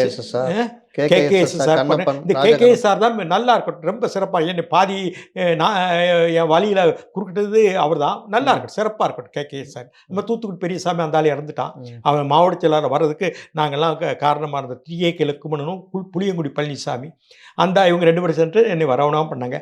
நான் திமுக யாருன்னு என்னை கேட்குறாங்க. இதுதாங்க இன்னைக்கு அரசியல். இந்த அரசியல் என்ன செய்ய முடியும்? ஒரு நெறி சார்ந்த அரசியல் இல்லை, யதார்த்த புலங்கு ஆவணங்கள் எல்லாம் சொல்ல முடியாத. கலைஞரே கடிதம் எழுதியிருக்காரு, கல்கி எழுதியிருக்காங்க, ஜூனியர் விடயம் எழுதியிருக்காங்க. இவ்வளோ பல ஆவணங்கள் இப்போ காட்டுறதுக்கு நேரம் இல்லை. இந்த கிட்டத்தட்ட ஒரு 500 பக்கத்துக்கு இருக்குது. அவ்வளவு தூக்கி போட்டால் எனக்கும் கலைஞருக்கு எப்போ தொடர்பு? 1979 இந்திரா காங்கிரஸும் திமுக கூட்டணி சேர்ந்தது இல்லையா? அந்த நேரத்தில் நானும் கிள்ளி உழவனும் முக்கியமாக இருந்தோம். ஏகே சண்முக சுந்தரனும் காங்கிரஸில் முக்கிய தலைவராக இருந்தார். ஏகேஎஸ்ம்பாங்க. இப்போ இன்றைக்கி பலவர் காங்கிரஸ்காரங்க தெரியாது. காமராஜரோட பழக நாளுக்கு இன்றைக்கி 15, 16, 18 பேர் தான் தமிழ்நாட்டில் இருப்பாங்க. குமரியானந்தன், நெடுமாறன், எஸ்ஆர் பாலசுப்ரமணியம் வரிசையில் பீட்டர் பொண்ணு ஒரு 15 பேர் தான் இருப்பாங்க. இன்றைக்கி காங்கிரஸ்காரன் தெரியாது. ஏகே சண்முக சுந்தரம், கிள்ளி உழவன், நாங்கள்லாம் டெல்லிக்கு போயெல்லாம் இவ்வளோ பண்ணோம். அப்படி போய் நெடுமாறனோட நாங்கள்லாம் இருக்கிறோம். ஆர்வி சுவாமிநாதனும் வாழப்பாடி ராமூர்த்தியும் நம்ம நெடுமாறனும் கூட்டணி வேண்டாம் திமுகவுடன் சொல்கிறாங்க. நாங்கள் அவங்க கூட தான் இருக்கோம். அப்போ தானே அந்த கல்லறி சம்பவம் நடந்தது. கல்லறி ராஜீவ் படுகொலை, கிள்ளி விடும் இல்லைங்க, மதுரையில் இந்திரா. அது அதுக்கு முன்னாடி, அதுக்கு முன்னாடி கல்லறி NSV சித்தன் இவங்க காரணம் மண்டை உடைஞ்சு அது 77. அதான் இது நடக்கு நான் 79. அதான் 2 வருஷம் ஆமா, 2. அந்த அப்போ பகை. இப்படிலாம் நடந்தது இதெல்லாம் சொன்னார் நெடுமாறன். ம். அப்படி அந்த நேரத்தில் நான் எங்களை கூப்பிட்டு கலைஞர் வந்து என்கிட்டயே பேசுகிறேன், நீ நெடுமாறன் சொல்லியா. அதுலேருந்து ராதாகிருஷ்ணன் என் பேரை சொல்லி அழைப்பார். 79 எத்தனை வருஷம் ஆகுது? ம். 1979 கேஎஸ் ராதாகிருஷ்ணன் என்னை கூப்பிடுவா. ராதாகிருஷ்ணன் கேஎஸ் ராதாகிருஷ்ணன் ம். என்னை கூப்பிட்டாருன்னா இன்னைக்கு எவ்வளோ சீனியாரிட்டி திமுக. நானா திமுகவுக்கு சம்மந்தம் இல்லை. அன்னைக்கு- அப்போ அறிவாலயமே கெட்டலை. அன்பகம். நம்ம இங்க சட்டமன்ற கட்சி அலுவலகம் ஓமந்தூரார் இருக்கு இல்லையா, அங்கதான் அலுவலகம். கலைஞரை கைது ஆமா, அங்கதான் அலுவலகம். அங்கதான் போய் பார்ப்போம். அங்கே அறிவகத்துக்கோ அன்பகத்துக்கோ போக மாட்டாரு, அங்கதான் உட்காருவேன். அப்போ அறிவாலயமே கட்டலை. அவர் எம்ஜிஆர் அப்போ ஆட்சியில் இருக்காரு. அதே மாதிரி நாராயணசாமி நாயுடு ஒரு பெரிய ஆளுமையா அப்போ இருந்தார். அங்கே நாராயணசாமி நாயுடு வீட்டுக்கு வையம்பாளையம் கிராமத்துக்கு கோயம்புத்தூர் மாவட்டம் எம்ஜிஆர் போனார் முதலமைச்சர். இந்திரா காந்தி பிரதம மந்திரியே வந்தாங்க. ஆனால் கலைஞரை பார்க்கணும்னு சொன்னார். என்கிட்ட தான் கேட்காரு, பார்க்கணுமே அவரை ஆன்னு கேட்குறாரு. நானே உங்ககிட்ட அழைச்சிட்டு வரேன்னு சொல்லிட்டு அழைச்சிட்டு போனேன். மறுபடியும் எம்ஜிஆர்ட்ட போகிறேன். என்ன நாயுடுவை நீங்கள் கூட்டு போனீங்களா? சொன்னாங்களே நீங்கள் தான் கூட்டு போனீங்க. ஏன்னா பிரபாகரன் முடியும் அடிக்கடி போவோம் இல்லையா? அப்போ திமுகலாம் இல்லை. திமுக இல்லாத நேரத்தை இவ்வளோ வேலை பார்த்துருக்கேன் கலைஞருக்கு. நான் திமுகவுக்கு எனக்கு சம்மந்தம் இல்லைன்னு கேட்டால் என்னங்க அர்த்தம்? இது என்ன நியாயங்க? இணையத்தில் உட்காந்துட்டு இன்னைக்கு நேற்று இணையத்தில் இன்னைக்கு பேசுகிறீங்க இல்லையா, இவங்கெல்லாம் நேற்று திமுக ஜூனியர் உடலையும் குமுத ரிப்போர்ட்லையும் தினமலர்லையும் வாராந்திரம் டெய்லி ஏட்டில் என்ன மாதிரி உங்களை திட்டினாங்க. அவங்க இன்னைக்கு இனிக்குது, நாங்கள் கசக்குதா?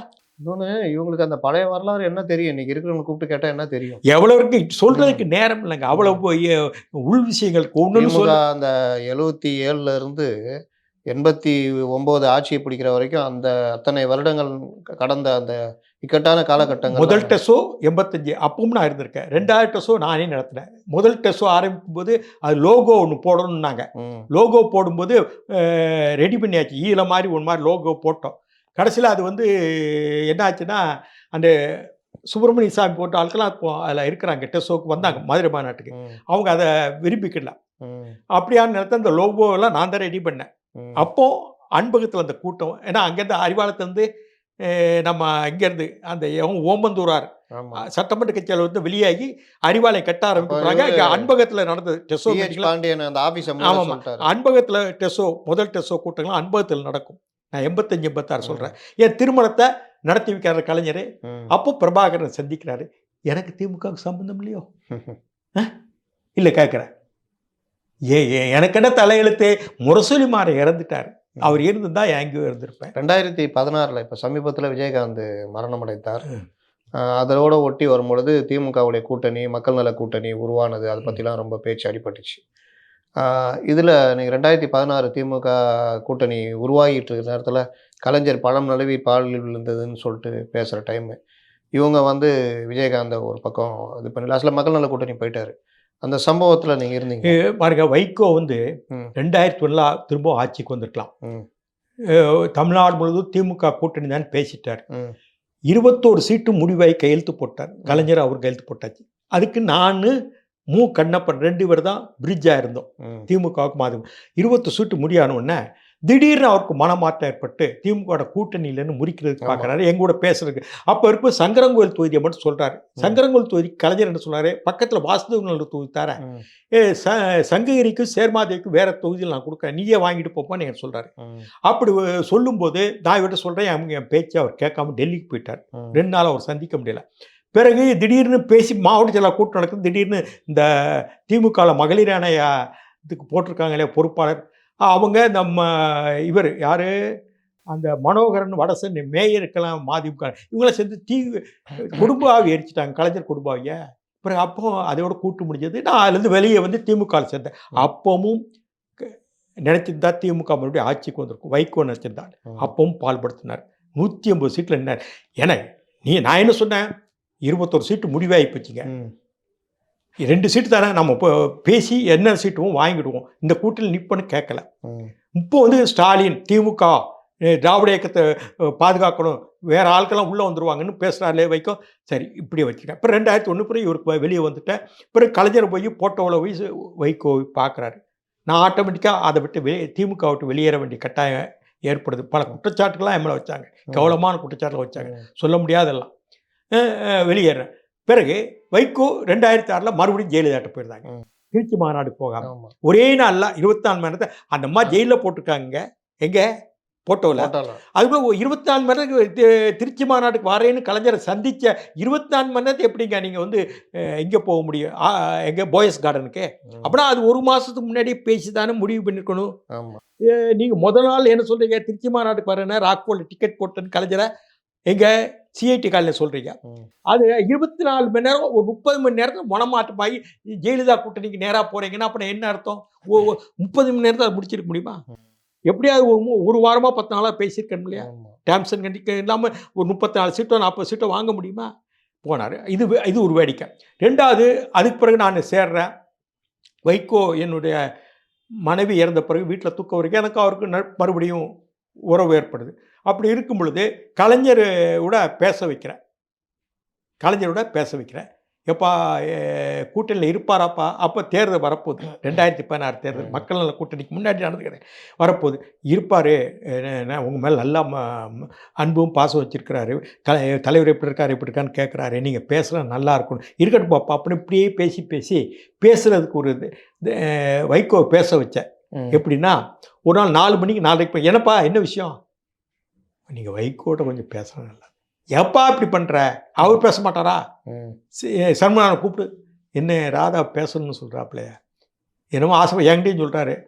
சரி போடுப்பா, நான் என்ன பேசுகிறேன், நல்லா விசாரிக்கிறேன் அன்னு சொல்லிவிட்டு அவர் தமிழரசு பையன் என்ன பேர் என்ன, அருள்நிதி சினிமா கல்யாணம் நடந்தது இல்லையா, அதை அழைப்புதலும் கொடுக்கணும்லப்பா, நீ பேசுன்னு. இவருக்கு முன்னாடி இப்போ சொல்கிற கீழே போய் வைகோவுக்கு ஃபோன் பண்ணுற, தலைவர் உங்கள்கிட்ட பேசுறதுன்னு ஆசைப்படுறாரு, அருள்நிதி திருமணத்து தமிழரசு இதுக்கு அவரை ஸ்டாலினையும் தமிழரசையும் அனுப்பணும்னு சொல்கிறாரு, நீங்கள் தலைவர்கிட்ட கொஞ்சம் பேச முடியுமா? இல்லை எப்படி? அது தாராளமாக பேசுகிறேன், நான் ஏர்போர்ட்டுக்கு போயிட்டுருக்கேன், விமான நிலையத்துக்கு போயிட்டுருக்கேன் அன்னைக்கு இவ்வளோ சொன்னார். பிறகு மேலே போய் போட்டு கொடுத்தேன்.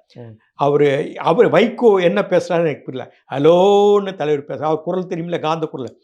ஆமாம் 9 வருஷம் ஆச்சு.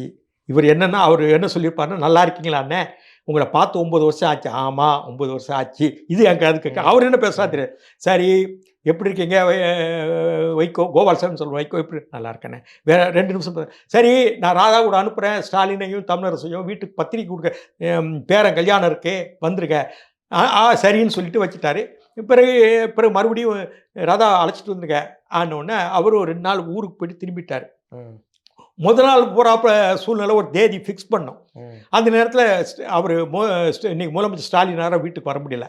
அன்னைக்கு கட்சிக்காரெல்லாம் கூட்டு வச்சு வீட்டிலே வச்சுருந்தார். என்னங்க நீங்கள் வரேன்னு சொன்னீங்க, இப்படி கேவலப்படுத்திட்டீங்கன்னு என்ன சொன்னார். இல்லைனாச்சி அவருக்கு ஏதோ வேலை முடியல, நாளைக்கு உறுதியாக கூப்பிட்டு வரேன், 10 மணிக்கு வீட்டில் இருப்பார் அன்னு மறுநாள் கூப்பிட்டு போனேன். ஒரு அண்ணா நகரில் பெரிய ப்ரெஸ் கான்ஃபரன்ஸ் இருந்து வீட்டுக்கு முன்னாடி நான் தான் கூப்பிட்டு போனேன். கூப்பிட்டு போனோடனே கல்யாணத்துக்கு வந்து பேசினார், செஞ்சார், நல்லா சிறப்பாக இருந்தார். பிறகு கலைஞருடைய சகோதரி முரசொலிமாரோடைய அம்மா இருந்ததுக்கு வீட்டில் வந்து 1 மணி நேரம் கலைஞருக்கு கூட உட்காந்து ரொம்ப பேசிகிட்டு இருந்தார். கூட்டணி உறுதிங்கிற ஒரு நிலைக்கு வந்தாச்சு. கலைஞர் சொன்ன என்கிட்ட ஒரு வார்த்தை சொன்னார், கோபால்சாமி கடைசி நேரத்தில் கூட்டு வந்து விட்டப்பா, ஏதோ ஒரு விதத்தில் தப்பாமல், அவருக்கு வயசு ஆகுது இல்லையா அன்னு ஆசைப்பட்டார், ஏதோ ஒரு விதத்தில் வந்துட்டார்ப்பா, இங்கே வந்துட்டார். நீ 89 அமைச்சராக வேண்டிய தோத்துட்ட, இந்த இதில் நீ நிற்கிற கோவில்பட்டியில் அமைச்சராக, நீ பேச வச்ச செஞ்ச இந்த வேலையை நீ உனக்குன்னு தெரியும்ப்பா, எல்லாம் சிறப்பாக செய்வேன் அன்னு. 2001 நான் தான் இருந்தேன் அவர் வெட்டிட்டு போகும்போது. இப்போ 2000 இதுலேயும் நான் பெரிய நம்பிக்கை, அவரும் நானும் நம்பிக்கையாக இருக்கிறோம். சரி கூட்டணியில் வைகோ வந்துட்டார், அவர் எனக்கு அமைச்சர்ன்ட்டார், கடைசி அமைச்சர் என் தலைவர் இருக்கப்பா நீ ஏற்றார், இவ்வளோ உறுதி கொடுத்தார். இப்போ சண்முகநாதன் இல்லை அது சொல்கிறதுக்கு சாட்சி. இந்த ஒரு உதவியாளர் ஒருத்தர் இருப்பார், அந்த சின்ன கார்த்தியா இல்லை இங்கே இந்த பல்லாவரம் அவர் உதவியாளர் தான் இல்லை கார்த்திகை இல்லை ஏன்னா அவரான கடைசி காலத்தில் அவர் கூட இருந்தது பல்லாவரம். அப்படியா இருக்கும்போது திடீர்னு ஒரு நாள் இப்படியா பேசிட்டு ஒரு சூழ்நிலை சரியாக கூட்டணின்னு ஒரு 10 நாளாக இருக்குது. ஒரு 10 நாள் கழித்து ஒரு நாள் காலையில் ஒரு 10 மணி இருக்கும், நான் அறிவாலயம் போயிட்டுருக்கேன் காரில், அந்த டைல் பார்க் பக்கத்தில் வந்துட்டுருக்கேன், ராஜீவ்காந்தி சாலையில். வந்த உடனே வைகோ கூப்பிட்டார் செல்ல, என்ன ராதா எப்படி இருக்கே? நல்லா இருக்கேன்னு. சரி என்ன தலைவர் எப்படி இருக்காரு? இப்படி ஒன்று கேட்டுக்கோங்க, உங்கள் கூட்டணியில் நான் இருக்க முடியாத நிலையில் இருக்கேன். அவர் சொன்னது, கூட்டணியில் நான் இருக்க முடியாத நிலையில் இருக்கேன். இப்போது திருமாவளவனும் கம்யூனிஸ்ட்களும் தனியாக ஒரு அமைப்பை அமைச்சு விஜயகாந்தோட நாங்கள் போகலான் இருக்கோம். அப்போ மக்கள் நல கூட்டணி பேர் வைக்கல, போகலான் இருக்கோம். என்னாச்சு என்னன்னாச்சு திடீர்னு இப்படி நான் சங்கடப்பட்டுல பேச வச்சுருக்கேன், அவர் என்னை காட்சி எடுத்துட்டு வர தலைவர், நான் எப்படி நீ சொல்லியிருக்கேன் உங்கள் தலைவர்கிட்ட திமுக தொழிற்சங்க ஆஃபீஸு கோயம்புத்தூர் பற்றிலாம் நீ பேச வேண்டான்ட்டார் என்கிட்ட. நான் தான் பேசிட்டேன். திருப்பூர் துரைசாமி விலகினாலே அவர் ஒன்று என்னடா இப்படி சொன்னால் ஏற்கனவே கண்டிஷனில் தான் அப்பா இருப்பாரா இல்லைன்னா சரியாக இருக்க மாட்டாராப்பான்னு இவ்வளவு 4 நாள் அவர்கிட்ட பேச வச்சு இவரை பேச வச்சுருக்கேன். நான் முதல்ல சொன்னேன் இல்லையா, இப்படி சொல்லிட்டாரேன்னு அறிவாலயம் போகலை, வண்டியை வீட்டுக்கு கொடுப்பா மறுபடியும் வீட்டுக்கு வந்துட்டேன். அந்த அந்த யூட்டர்ன் அங்கே போய் எடுக்கணும். அந்த அந்த இது பிறகு மத்திய கைலாஸ் பக்கத்து போய் யூட்டர்ன் வீட்டுக்கு போய் அப்படியே உட்காந்துட்டேன். ஒன்றுமே புரியலை, என்னடா அப்படி கடைசி நேரத்தில் கலைஞருக்கு நம்பி கொடுத்து பேச வச்சு அப்படி பண்ணிட்டாரே, என்ன செய்கிறது, கலைஞர்கிட்ட இதை எப்படி சொல்கிறது ன்னு யோசிச்சுட்டு 2 நாள் நான் சொல்லலை. வைகோ நினச்சிருப்பார் இவன் சொல்லியிருப்பான் நினச்சிருப்பாரு, நான் சொல்லலை. எப்படி சொல்ல முடியும்? நான் சரியாக இருப்பாராப்பா நான் பேசணும்னா என்னை கேவலப்படுத்திடக்கூடாது. இங்கே இருப்பார் நாளைக்கு போயிடுவார். 2001 உனக்கே தெரியும் நீ எவ்வளோ பாடுபட்ட, அப்போ கூட்டணி இருந்தால் நல்லா. இது திடீர் முடிவுகள்லாம் அடிக்கடி எடுத்திருக்காரு. நீங்கள் 2011 எலெக்ஷனில் ஜெயலலிதா கூட சீட்டு பிரச்சனையில் தேர்தலில் நிற்கவே மாட்டேன்னு முடிவெடுத்தார். ஆதரவு இப்படியான சூழ்நிலை. பிறகு ஒரு 4 நாள் கழித்து அவர் காதுக்கு வந்துருச்சு. நான் அவரை பார்க்காமையே அவாய்ட் பண்ணுறேன். என்னையா அவனை காணோம்னு சன்மனா சார் என்ன காணோங்கிறாரு ஒன்று. பிறகு ஃபோன்லேயே வாயா இங்கே நீ பண்ண அயோக்கியத்தனத்துக்கு இன்னும் வேணும்னு போகிறேன். தெரிஞ்சு போச்சு அவருக்கு. ஒன்று நீ எவ்வளோ விவரமான ஆள் நினச்சேன். நீ அந்த காலத்து நெடுமாறன் என்னை பேச வச்சது, காமராஜர் கூட இருந்தது. அன்றைக்கி முதல்ல உன்னை பார்க்கும்போது ராஜாஜி ஜிஹெச்சில் இறக்கும்போது சபாநாயகத்தை கூப்பிடும்போது காமராஜர் கூப்பிட்டு நீ நெடுமாறந்தவே கூப்பிட்டு வந்து விட்டீங்க சபாநாயகம் சீஃப் செக்ரட்டரி. அப்படிலாம் இருந்தாலும் இப்படி ஏப்பா நீ என்னை கேவலப்படுத்திட்டேன்னு வார்த்தை சொல்லிட்டாரு. அதில் எனக்கு கெட்டப்படாய் போச்சு. இவர் எளிதாக சொல்லிட்டாரு. யார்? வைகோ. கூட்டணி நான் பேச வச்சுருக்கேன். 2001 நான் தான் சொன்னேன் கூட்டணி இருப்போம்னாச்சு, நமக்கு 21 சீட்டில் 15 சீட்டு ஜெயிக்கலாம், பிறகு நம்ம எதிர்ப்போம். அப்பவும் வைகோ கேட்கல. பிறகும் எனக்கு கெட்ட பேர் வரணும், என் தலையெழுத்து என் ஊழ், இவரை மறுபடியும் பேச வைக்காம நான் இருந்திருக்கலாம் இல்லையா? பேச வச்சு ஒரு ஆர்வத்தில் பேச வச்சு கடைசியில் மக்கள் நல கூட்டணிக்கு போனார். உங்களுக்கு அந்த சீட்டை கொடுக்கல. இப்போ எனக்கு இல்லை, எனக்கு அது பிறகு எனக்கு பேசவே மாட்டேன்ட்டார. ஆனால் எனக்கு என்னென்னா கலைஞர் பேசவே மாட்டேன்ட்டாரு. அது பிறகு அவர் உடல்நிலை பாதிக்கப்பட்டாங்க. அப்போ நான் பார்த்தாலும் இப்போ திரும்பிக்கிடுவார், இப்படி வணக்கம் போட்டாலும். பிறகு சால்வு ஏதாவது போய் கொடுக்கும்போது வாங்கிக்கிட்டார் பண்பா. ஒரு 2 வருஷம் என்கிட்ட அந்த மக்கள் நல கூட்டணி பிறகு என்கிட்ட நல்ல உறவில். ஆனால் எனக்கு ஒன்று பண்ணார் ஓகாரம். அவர் கடைசியில் அணிந்துரை கொடுத்தது எனக்கு மட்டும் தான், என் புத்தகத்துக்கு தான். வாழ்நாளையில் கலைஞர் அணிந்துரை முக்கியம் இல்லையா? வீரபாண்டிய கட்டபொம்மனுடைய பாஞ்சாலங்குறிச்சி வீரபாண்டிய கட்டபொம்மனுடைய நினைவு பிறந்தநாள் இன்னைக்கு. ஆமாம், அந்த நாள் தான் இந்த நூல் வெளியிட்டேன். அதுக்கு அணிந்துரை அவர் கடைசியாக கலைஞருடைய அணிந்துரை யாருக்கு கொடுத்தாரோ எனக்கு. அது நான் பேசலாம், அது எனக்கு செஞ்சுட்டு போயிட்டார். இப்படியாக நான் திமுகவில் இன்னும் எவ்வளோ விஷயங்களுக்கு நான் திமுகவுக்கு யாரா? மெய்நாதன் யாருங்க? மதிவேந்தன் யாருங்க? செந்தில் பாலாஜி யாருங்க? சேகர் பாபு யாருங்க? ராஜகண்ணப்பன் யாருங்க? இல்லை கேட்குறேன், நான் கேட்குறேன். இந்த அப்பாவே ஸ்பீக்கராக இருந்த அப்பாவை எங்கேருந்து வந்து செகண்ட் கிட்ட வாத்தியார். அவர் காங்கிரஸ், தமிழ் மாநில காங்கிரஸ் வந்து நான் மட்டும் 7 கட்சிக்கு போய் எந்த கட்சியில் மந்திரி பதவி வாங்கியிருக்கேனா? நான் அந்த கட்சிக்கு தான் உழைச்சிருக்கேன், ஆளுங்கட்சி ஏற்கனவே இருந்தது இல்லை. இதெல்லாம் ஸ்டாலின் உணரணும். நம்மோட இருந்தாரே, நம்மோட முள்ளிவாய்க்கானத்தில் ஒரு கெட்ட பேர் வந்தது, அவர் தானே இருந்தார், பண்ணார், நம்மோடலாம் வந்தார், வெளிநாடுக்கு வந்தார், நம்மோட இருந்தார். அவருக்கு நம்ம இந்த கட்சி என்ன பண்ணிருச்சு அவருக்கு? ஸ்டாலின் உணரணும்னு பேசுகிறீங்களா? உணரல. உங்களுடைய பணிகளை சொல்கிறதுக்காக சொல்கிறீங்களா? எனக்கு அவர் உணர்றதுனால எனக்கு ஒன்றும் லாபம் கிடையாதுங்க, சொல்கிறதுனால ஒன்றும் லாபம் கிடையாதுங்க. ஏன் காரணம் நான் பதிவு பண்ணிடுறேன். ஏன்னா வரலாறு இன்னைக்கு பலருக்கு வரலாறு தெரியலை, அறவட்டுகளாக இருக்காங்க. இப்போ இவ்வளோ இந்த ஆவணங்கள் ஏன் கொண்டு வந்தேன்? கண்டுபிடிச்சி இது தேடி பார்க்கணும்ல, எங்கேயா கிடக்கணும்ல வீட்டில். இன்னைக்கு பேசணும்னு கொண்டு வரேன்னா அதுக்கு என்ன எது கொண்டு வரேன்? வெறுமன பேச்சா? இவ்வளவும் ஆவணங்கள், யாராவது கேள்வி கேட்டால் இவ்வளோ ஆவணங்கள் என்கிட்ட இருக்குது, தூக்கி எடுத்து போடுவேன். இன்னும் பல ஆவணங்கள் இருக்குது. எல்லாமே என்கிட்ட வந்து எப்பவும் என்னுடைய கேரக்டர் பேசும்போது எந்த ஆவணம் இல்லாமல் பேச மாட்டேன். எல்லா ஆவணத்தோடு பேசுவேன், போகிற போக்கில் பேச மாட்டேன். இவ்வளவு அவங்ககிட்ட காட்டினேன் இல்லையா? நீ இருக்குது, நேரம் ஆகிப்போச்சு, எல்லாம் சொல்ல முடியாது. இல்லை, அது திருமாவளவன் சொல்லியிருக்காரு, உங்களை நாங்கள் 170 150 சீட்டில் நிற்க போகிறோம், நீங்க வேற வேலையை பார்த்துக்கோங்கன்னு சொன்னார் இல்லையா? அப்ப என்கிட்டே சொன்னார். என்ன சொன்னார் ஸ்டாலின்? பார்லிமெண்ட் எலெக்ஷன்ல வந்து காங்கிரஸ் கூட்டணி வேண்டான்னு நீங்க தலைவர்கிட்ட சொல்லுங்க. நம்ம ஈழ பிரச்சனை எவ்வளவு பாடுபட்டோம். நீங்க 2014. ஆமா 2014 நீங்க காங்கிரஸ் கூட்டணி வேண்டான்னு நீங்களே சொல்லுங்கன்னு சொன்னாரா இல்லையா? என்கிட்ட சொன்னாரு. அப்புறம் அப்போ அவர் ஒரு ஸ்டாண்ட் எடுத்தா காங்கிரஸோட கூட்டணி கூடாது. ஆமா. பெரிய நஷ்டத்தை சந்திச்சாங்க. பார்லிமெண்ட் கூட்டணி கூடாதுன்னு சொன்னாரு. அதே மாதிரி இப்போ அவர் பேசியிருக்காரு. விடுதலை சிறுத்தைகளுடைய திருமாவளவன் பேசியிருக்காரு. ஸ்டாலினே என்ன சொல்றாரு, 170 தொகுதியில் நான் நிற்க போகிறோம், நீங்கள் இருந்தால் இருக்கல, இப்போ வேற வழியை பார்த்துட்டு போங்கன்னு சொன்னால் அவர் தான் எங்களை அனுப்பி விட்டாரு அப்படின்னு சொல்ல. அது உண்மையான அவர் ஸ்டாலின் தான் சொல்லணும். அது நம்ம கையில் கிடையாது. இல்லை, இவரு கேட்குறேன், தேமுதிக கேட்குறேன். தேமுதிக என்னன்னா, தேமுதிகவுக்கு ஒரு விஷயம் சொல்றேன். இந்த இடத்துல இன்னொன்று பதிவு பண்ணும். கனிமொழி 2வது ராஜ்யசபாவுக்கு நிற்கிறாங்க. ஆமாம். இன்னைக்கு டாக்டர் கிருஷ்ணசாமி இருக்கிறாரு. எனக்கு நல்ல நீண்ட கால நண்பர். அவர் ஆரம்பத்தில் நக்சலைட்டாக இருந்தவர். பிறகு திமுகவுக்கு வந்தார். திமுக பொள்ளாச்சி தொகுதியிலெல்லாம் எம்பி தொகுதியில் போட்டி போட்டார். மதுரை மெடிக்கல் காலேஜில் பிறகு டிரான்ஸ்ஃபர் ஆகிப்படி மிஸ்ஸாவில் சிறையில் இருந்தார். அவர் வந்து அதிமுக கூட்டணி 2 எம்எல்ஏ ஜெயிச்சாச்சு. ஆன உடனே ஜவாஹர்லா 2 எம்எல்ஏ ஜெயிச்சாச்சு. ஆன உடனே கலைஞர் எடுத்து, இப்போ கிருஷ்ணசாமி ஒன்று நடக்குதானப்பா, கனிமொழிக்கு அவங்க கிட்ட 2 ஓட்டு இருக்குப்பா, நிலக்கோட்டை ஓட்டும் அவர் ஓட்டப்படாத ஓட்டு இருக்கு, எப்படியாவது நீ பேசுப்பா ஆன உடனே நான் அன்னைக்கு ஈவினிங் கோயம்புத்தூர் போனேன். மறுநாள் நானும் தங்கவேல் இருக்கார், முன்னாள் ராஜ்யசபா எம்பி, மத்திய அமைச்சர். நாங்கள் 2 பேரும் கோயம்புத்தூரில் ஒரு தெரிஞ்ச குடும்ப மேரேஜுக்காக போனோம். ஃப்ளைட்டில் போயிட்டு மறுநாள் ட்ரெயினில் ரிட்டர்ன் ஆகி நேராக சென்ட்ரல் ஸ்டேஷன்லேருந்து கிருஷ்ணசாமி ரூமுக்கு தான் போனேன். இன்றைக்கி தங்கவேல் இருக்கார். இன்றைக்கி கிருஷ்ணசாமிட்டு கேட்டுக்கேன், என்ன வாங்க டீ சாப்பிடுங்க, கொஞ்சம் உங்க கூட பேசத்தாங்க வந்தோம், டீ வேண்டாம், என்ன சொல்லுங்கள், இந்த மாதிரி நீங்கள் கனிமொழிக்கு ஓட்டு போய் என்னங்க நீங்கள் வந்து இப்படி எனக்கு ட்ரபிள் கொடுக்கீங்க, நான் இப்போ ஆளுங்கட்சி சார்பில் கூட்டணியில் இருக்கேன், எப்படி நான் முடிச்சுட்டு வர முடியும், கொஞ்சம் யோசிங்க, நான் ஈவினிங் வரேன் உங்களை பார்க்குறேன் அப்படின்னு சொன்னேன். பிறகு அவர் மனசை மாற்றிட்டேன். இன்றைக்கி சாட்சி கிருஷ்ணசாமி இருக்கிறாரு, அவர்கிட்டே கேட்டுக்கிடுங்க. நான் வந்த நாள் அதிகாலையில் 6 மணிக்கு அவர் எம்எல்ஏ ஹாஸ்டல் ரூமில். பிறகு போய் பேச சரி பார்க்குறேன்னு அவர் மனதை மாற்றிட்டேன். மனதை மாற்றின பிறகு எனக்கும் அவருக்கு டச்சே இல்லாமல் பண்ணிட்டாங்க. ஏவாவேல் போன்ற ஆட்கள் காசோபாலிட்டன் கிளப் எங்கள் கிளப்பில் பார்த்தாங்க. அவங்கவுங்க டீல் பேச ஓப்பன் பண்ணது நானே, அவர் சம்மதிக்க வச்சது நானே, கலைஞர் சொல்லும்போதே. அப்படி சொல்லும்போதே அந்த நேரத்தில் ஏவாவேலு போன்ற ஆட்கள் அவரை பார்த்துட்டு நான் பேசி வச்சுட்டு இல்லையா, அதுக்கப்புறம் எனக்கு என்ன நடந்ததுன்னு தெரியாது. நான் உள்ளது சொல்கிறேன், இதுதாங்க என் வாழ்க்கை.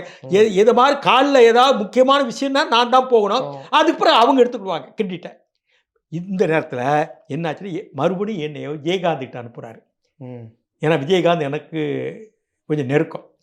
அவர் இந்த இலங்கை பிரச்சனை செஞ்ச மதுரைக்காரவங்க அப்பா எனக்கு நெடுமாறோட இருந்த ஒரு கவுன்சிலர் இருந்தார், எனக்கு நல்லா தெரியும்.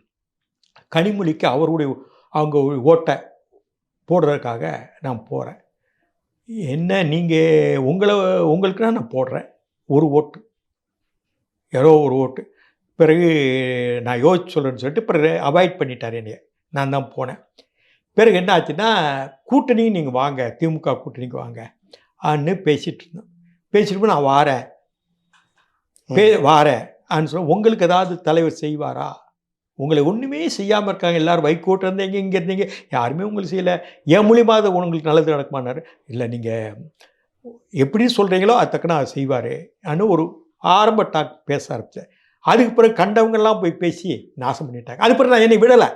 நான் ஒரு ரைட் சென்ஸில் கொண்டு கொடுத்துட்டு இல்லை, பாசிட்டிவாக அந்த அம்மா இல்லை அப்போல்லாம், அவர்கிட்ட தான் தனியாக பேச விஜயகாந்த் பாசிட்டிவாக நல்லா இருக்காரு, நம்ம அவர் கொண்டு வந்துடானோன்னா இவர் வேறு ஆட்களெல்லாம் அனுப்புகிறாங்க. தோக்கத்துக்கு நான் தான் போகணும். கிருஷ்ணசாமி ஓட்டு கனிமொழி கிடைக்கணும்னா அவர் மனம் மாத்துறதுக்கு நான் தான். அதுக்கப்புறம் என்ன நடக்குன்னு எனக்கு தெரியாது. இதுதான் விஜயகாந்த் போனோம். விஜயகாந்த் போகும்போது அதுக்கு பிறகு என்னென்னு நடந்ததுன்னு எனக்கு தெரியல. பிறகு ஒரு சில விஷயங்களில் ஒத்து வரல அவருக்கு. ஏதோ ஏவாவேலு போன்ற ஆட்கள், மைப்பா நாராயணன் ஒரு பத்திரிக்கையாளர் இருந்தார் இல்லையா, இவங்கெல்லாம் போய் பேசியிருப்பாங்கன்னு நினைக்கிறேன். அது சரியாக வராமல் போச்சு. ஜெகத்ரட்சன் மூலிமா இதெல்லாம் பேசுனாங்க, சரியாக வராமல் போச்சு. பிறகு என்கிட்டே ஒரு நாள் ஃபோன் பண்ணார், அவாய்ட் பண்ணாரா, ஏன் நீங்கள் வராமல் அவங்க பேசுகிறாங்க உங்கள் எங்கிட்ட, கலைஞர் உங்கள்கிட்ட அந்த ஒர்க்கு தான் உங்கள்கிட்ட தான் கொடுத்தா, நீங்கள் தான் இந்த மூலம் பேசுங்க, ஏன் வரல ஆனார். அதுவே கிருஷ்ணசாமி என்னை கேட்டார், ஏங்க உங்களை கூட்டு வராமல் என்னை என்கிட்ட இவங்கெல்லாம் வந்து ஏவா வேலை அவங்கெல்லாம் பேசுகிறாங்களே, நீங்கள் இங்கே இப்படி தாங்க திமுக இருக்கும். ஒருத்தர் வேலையை ஆரம்பித்து வச்சு சரி பண்ண உடனே இவங்க தேர் இழுப்பாங்க. தேர் வந்து சகதியில் இருக்கும். அது தொடச்சி செஞ்சு சுத்தப்படுத்தி தேரை வந்து தெருவில் வந்து நிப்பாட்டியிருப்பேன். ஆனால் ஈஸியாக இழுத்துட்டு போவாங்க. இப்படி தாங்க அவங்க வாடிக்கை. நான் இந்த 2 உதாரணம் போதும், இது மாதிரி பல உதாரணம் சொல்லலாம். இதுதாங்க திமுக. நான் வந்து எனக்கு பொறுத்தவரை என் மடியில் இப்ப கனம். நீங்க சொல்றதெல்லாம் பார்க்கும் பொழுது தலைவர் ஆஃபீஸ்க்கு வருவார், கட்சி ஆஃபீஸ்க்கு வருவார், ஒரு ஒருமித்த இது இருக்கும், பேசுவாங்க. இந்த பிரச்சனையா எந்த கட்சிக்காரை பயன்படுத்துறாங்க இப்படிலாம் பேசுவாங்க. ஆனால் இன்னைக்கு பார்த்தீங்கன்னா பெரும்பாலும் அதிகாரிகள் முடிவெடுக்கிறது மாதிரி தான் போய்கிட்டு இருக்குது. ஆமாம். பொங்கல் 1000 ரூபாயிலே பாருங்க, நேற்று ஒரு அறிவிப்பு, இன்னைக்கு காலையில் ஒன்று. இது எதை நோக்கி ஒரு கன்சிஸ்டன்சி இல்லைங்க. ஒரு திடமான கன்சிஸ்டன்சி இல்லை. திடம் இருக்கணும். ஒரு என்னாச்சுன்னா தமிழ்நாட்டில் இப்போ அரசியல் நிலைமை எப்படி இருக்குன்னா, ஓரளவு 89-90 ரூபாய்க்கு நல்லா இருந்தது. அதுக்கு பிறகு இந்த மாதிரி சீரழிவான அரசியலுக்கு புறந்தள்ளிட்டோம். கிட்டத்தட்ட 33 வருஷமா. அதுக்கு முன்னாடி இருந்தாலும் கூட ஒரு இப்போ கலைஞர் வந்து சுப்பிரமணிய பிள்ளை வேல் காணாமல் போச்சு திருச்செந்தூரில். மதுரையிலேருந்து நடைபயணம் போனார். நடைபயணம் போகும்போது யாரை எடுத்து போனார்? ஆர்.எம். வீரப்பன் HR மினிஸ்டர், முதலமைச்சர் எம்ஜிஆர். எம்ஜிஆர் வசந்த மண்டலத்தில் வாராரு, இவரும் வாராரு. பார்த்து நடத்துங்க, ரொம்ப உடம்பு பார்த்துக்கிடுங்கன்னு எம்ஜிஆர் சொல்கிறார். தன்னை எதிர்த்தா நடந்து போகிறாரு. புரியுதா? எம்ஜிஆர் கர்சனையாக பார்த்துக்கோங்க, செருப்பில் நடக்காதங்க, ஷூ மாதிரி போட்டுட்டு போங்க, அதெல்லாம் இவ்வளோ எம்ஜிஆர் சொல்கிறார். அப்போனா நல்லெண்ணக்கம் இருக்கு இல்லையா? அதே மாதிரி உங்களுக்கு தெரியும், ராஜாஜிக்கும் காமராஜருக்கும் பிடிக்காது. அந்த இறப்பு நடக்கிற 3 நாளும் அவர் போய் காமராஜர் பக்கத்திலே இருக்கிறாரு. அதுபோக ராஜாஜி மகன் நரசிம்மனுக்கு எம்பியாக இருக்க விரும்பலை. கொடுக்கக்கூடாது, என் மகனை கொண்டு வந்து நிற்பாட்டாதங்க, வாரிசு அரசியல் வேண்டாங்கிறாரு. காமராஜரை மீறி நரசிம்மனை நியமிக்கிறார் வேட்பாளராக, வெற்றி பெறாரு, எம்பி ஆகிறார். 2வது தடவையும் அவர் என்ன நினைக்கிறாரு? ராஜாஜி ஆட்டையும் எவ்வளோதான் நினைச்சா பணம் வாங்கலாம், டொனேஷன். அவர் எளிமையாக இருக்கிற ஆள். நரசிம்மன் ஒரு எம்பி ஆனால் அவருக்கு நல்லா இருக்கும், அவங்க குடும்பம் நல்லா இருக்கும், ஏதோ ஒரு சம்பளம் போக்குவரத்து வராது, அவங்க வீட்டில் ஒரு பதவி இருக்குன்னு அதை வேண்டி விரும்பி கொடுத்தாரு. ராஜாஜி விரும்பாத நேரத்தில் தன் மகன் எம்பியாக 2வது தடவையும் கொடுத்தார் நரசிம்மனுக்கு. அப்படி ஒரு ஒரு ஒருங்கிணைப்பு இருந்ததுங்க. இப்போ பி. ராமமூர்த்தி கம்யூனிஸ்ட் தான். காமராஜர் அனுப்பி தானே EMS நம்பூதிரி அனுப்பிட்டு ஆலியார் பரம்பிக்குளத்தை கொண்டு வந்தாங்க. அப்படி ஒரு ஒரு வெவ்வேறு கொள்கை ரீதியாக மாறுபட்டாலும் எல்லாரும் ஒன்றா இருந்தாங்க. EMSம் கலைஞரும் கூட ஒரு இது பேச்சுவார்த்தை நடத்தி. ஆமாம், அதில் வந்து பி. ராமமூர்த்தி தான் போனார். அதே மாதிரி உங்களுக்கு தெரியும், காமராஜருடைய மறைவு அந்த இடத்த நைட்டோட நைட் மழை லைட், நான் இப்போ இருக்கிறேன். ஆமாம், நான் இருக்கிறேன். அந்த இடத்துல போய் நெடுமாறன், ராஜாராம் நாயுடெல்லாம் அழைச்சிட்டு போய் காங்கிரஸ்காரர் இந்த இடத்துல போச்சு, காந்தி மண்டபம் பக்கம் அவர் காங்கிரஸ்காரர் அங்கே போச்சுன்னா இவர் தான். அவ்வளோ ஒரு அக்கறை இருந்தார். ஏன்னா இப்படியெல்லாம் ஒரு சூழ்நிலை இருந்து 90 இந்த அரசியல் நாகரிகம் பண்பாடுங்கிறது போயிடுச்சுங்க, இந்த கலாச்சாரத்தை. இப்போ நான் இவ்வளவு சொன்னாலும் யாருக்கா எடுப்போதா? கலைஞரை நான் வந்து என் பேர் சொல்லி அழைக்கிறது 1979. அப்போ நான் எவ்வளோ சீனியர். ராதாகிருஷ்ணன் உரிமையாக கூப்பிட்டாலே ராதான்னு கூப்பிடுவார். அப்படின்னா எவ்வளோ உரிமையாக கலைஞர். 79 எத்தனை வருஷம் ஆகுது? இல்லை பாதி பேர் பிறந்திருக்க மாட்டாங்க. இந்த அமைச்சர் பெற்றிருக்கோம் பாதி பேர் பிறந்திருக்க மாட்டாங்க. இதுதாங்க இன்றைக்கி அரசியலுங்க. இதுக்கு அரசியல் வந்து என் சொந்த விஷயமாக நான் புறஞ்சொல்லலை, புலம்பலை. அன்னைக்கு இப்படி அரசியல் இருந்தது. ஏன்னா இன்றைக்கி நீங்கள் யார் திமுகவுக்குன்னு என்னை கேட்குறாங்கல்ல, இதெல்லாம் போட வேண்டிய இன்னும் ஏகப்பட்ட கச்சாத்து இருக்குது, சரக்குகள் ரொம்ப இருக்குது என்கிட்ட. எந்த வேலை பார்த்தாலும் ஒரு ஆவணப்படுத்திடுவேன். ஏன்னா இப்படியெல்லாம் எதிர்காலத்தை வரும் தான் எல்லாம் ஆவணப்படுத்தியிருக்கேன். என்கிட்ட காமராஜர் காலத்தில் இந்த கடிதம், இந்திரா காந்தி காலத்தில் இந்த கடிதம் அவ்வளோ இருக்கு என்கிட்ட. நான் யாருன்னு தெரியும். தொடர்ந்து ஆவணப்படுத்துவோம். பல்வேறு விஷயங்களை, மிக பழைய விஷயங்களை, அன்றைக்கு இருந்த அரசியல் நாகரிக நிகழ்வுகளை திமுகவோடு ஆத்மார்த்த ரீதியாகவும் உள்ளார்ந்த ரீதியாகவும் உங்களுக்கு இருந்த பல விஷயங்கள் பதிவு பண்ணி, ஒரு சென்சிட்டிவ் விஷயம் பணிகள் அவ்வளவு பண்ணியிருக்கேன், அவ்வளோ ஆவணத்தோடு சொல்லியிருக்கேன். இக்கட்டான நேரத்தில் தேவைப்பட்டீங்க, அப்படி தேவைப்பட்ட நேரத்தில் தான் இருந்திருப்பேன். என்னை இப்போ யார் நினச்சி பார்க்க போகிறாங்க? அதை பதிவு பண்ணியிருக்கேன். இல்லை, இது அறிவாலயத்து போகிறவங்களுக்கு இந்த விஷயங்களா தெரியுமா? அந்த அம்மா மனித உரிமை ஸ்டாலின் ஒய்ஃப் வந்தாங்க, கலைஞருடைய CD இவர் தான் கொண்டு வந்து கொடுத்தாரு, ஜெயலலிதா கேஸை மாற்றிருக்க ஆரம்ப கட்டத்தில் முரசொலிமார் இந்த பணி இவர் தான் கொடுத்தாரு, முரசொலிமாரனே பாராட்டினார் பொதுக்குள்ள. யாருக்கு தெரியும்? இன்னைக்கு இருக்கும் யாருக்கு தெரியுமா? இது இப்போ சனாதானம் பேசுகிறாரு. சனாதானம் பேசிக்கிட்டு ஏன் நீங்கள் வந்து அந்த அயோத்தி கோவில் திறப்பு இது கொடுக்குறாங்களா, நீங்கள் மறுத்திருக்க வேண்டியதானே? ம். மறுத்திருக்க வேண்டியதானே. எங்களுக்கு இன்விடேஷன் வேண்டாம், ரொம்ப நன்றிங்க, எங்கள் வீட்டை தேடி வந்து கொடுத்தீங்க, ரொம்ப நன்றி, நாங்கள்லாம் வர்றாப்புல இல்லை, நாங்கள் சனாதனத்தை விரும்புகிற ஆட்கள் கிடையாது, சனாதனம்னு சொல்லலாம்ல. இப்போ இது சனாதனம்னு பேசிக்கிட்டு மத்திய சர்க்கார் அப்பன் வீட்டு சொத்தா அதுன்னு சொல்லிட்டு இப்போ மோடி ஏன் போய் பார்க்க போகிறீங்க? நீங்கள் எந்த கடிதமே எழுதலாமே. ம். இப்போ நான் பல அமைச்சரோட நான் இப்போ நெருங்கியிருக்கேன். நீங்கள் அவசியமாக இங்கே பிஎம் ஆஃபீஸுக்கு கடிதமில்லை, நேராக கூட பார்க்க வேண்டாமே. இல்லை நேற்று திருச்சியில போய் வந்தப்போ பார்த்துக்கலாமே. அப்படின்னா நீங்கள் அவ்வளோ தூரம் ஆசை, உங்கள் டெல்லியில் போய் பிரதமரோட இருக்கிறோம் அங்கிற ஒரு புகைப்படத்தோட வெளியே வரணுங்கிறது தான் நீங்கள் ஆசைப்படுறீங்க. எல்லாமே பவர் செக்டார், பவர் எல்லாமே நம்மகிட்ட தான், அந்த அதிகார மையம் நம்மகிட்ட தான் இருக்குன்னு காட்டுறது தான் இதெல்லாம் ஒரு முன்னெடுப்பு. இதை மறுக்க முடியுமா? இதுதாங்க இன்னைக்கு அரசியல். இந்த அரசியலில் நம்ம மாதிரி ஆட்கள் ஃப்ரீயாக இருக்கும், நிம்மதியாக இருக்கும். பல்வேறு அடிமையாக இருக்கிறத விட நிம்மதியாக இருக்கிறோம். பல விஷயங்களை பதிவு பண்ணீங்க. ரொம்ப நன்றி சார். ரொம்ப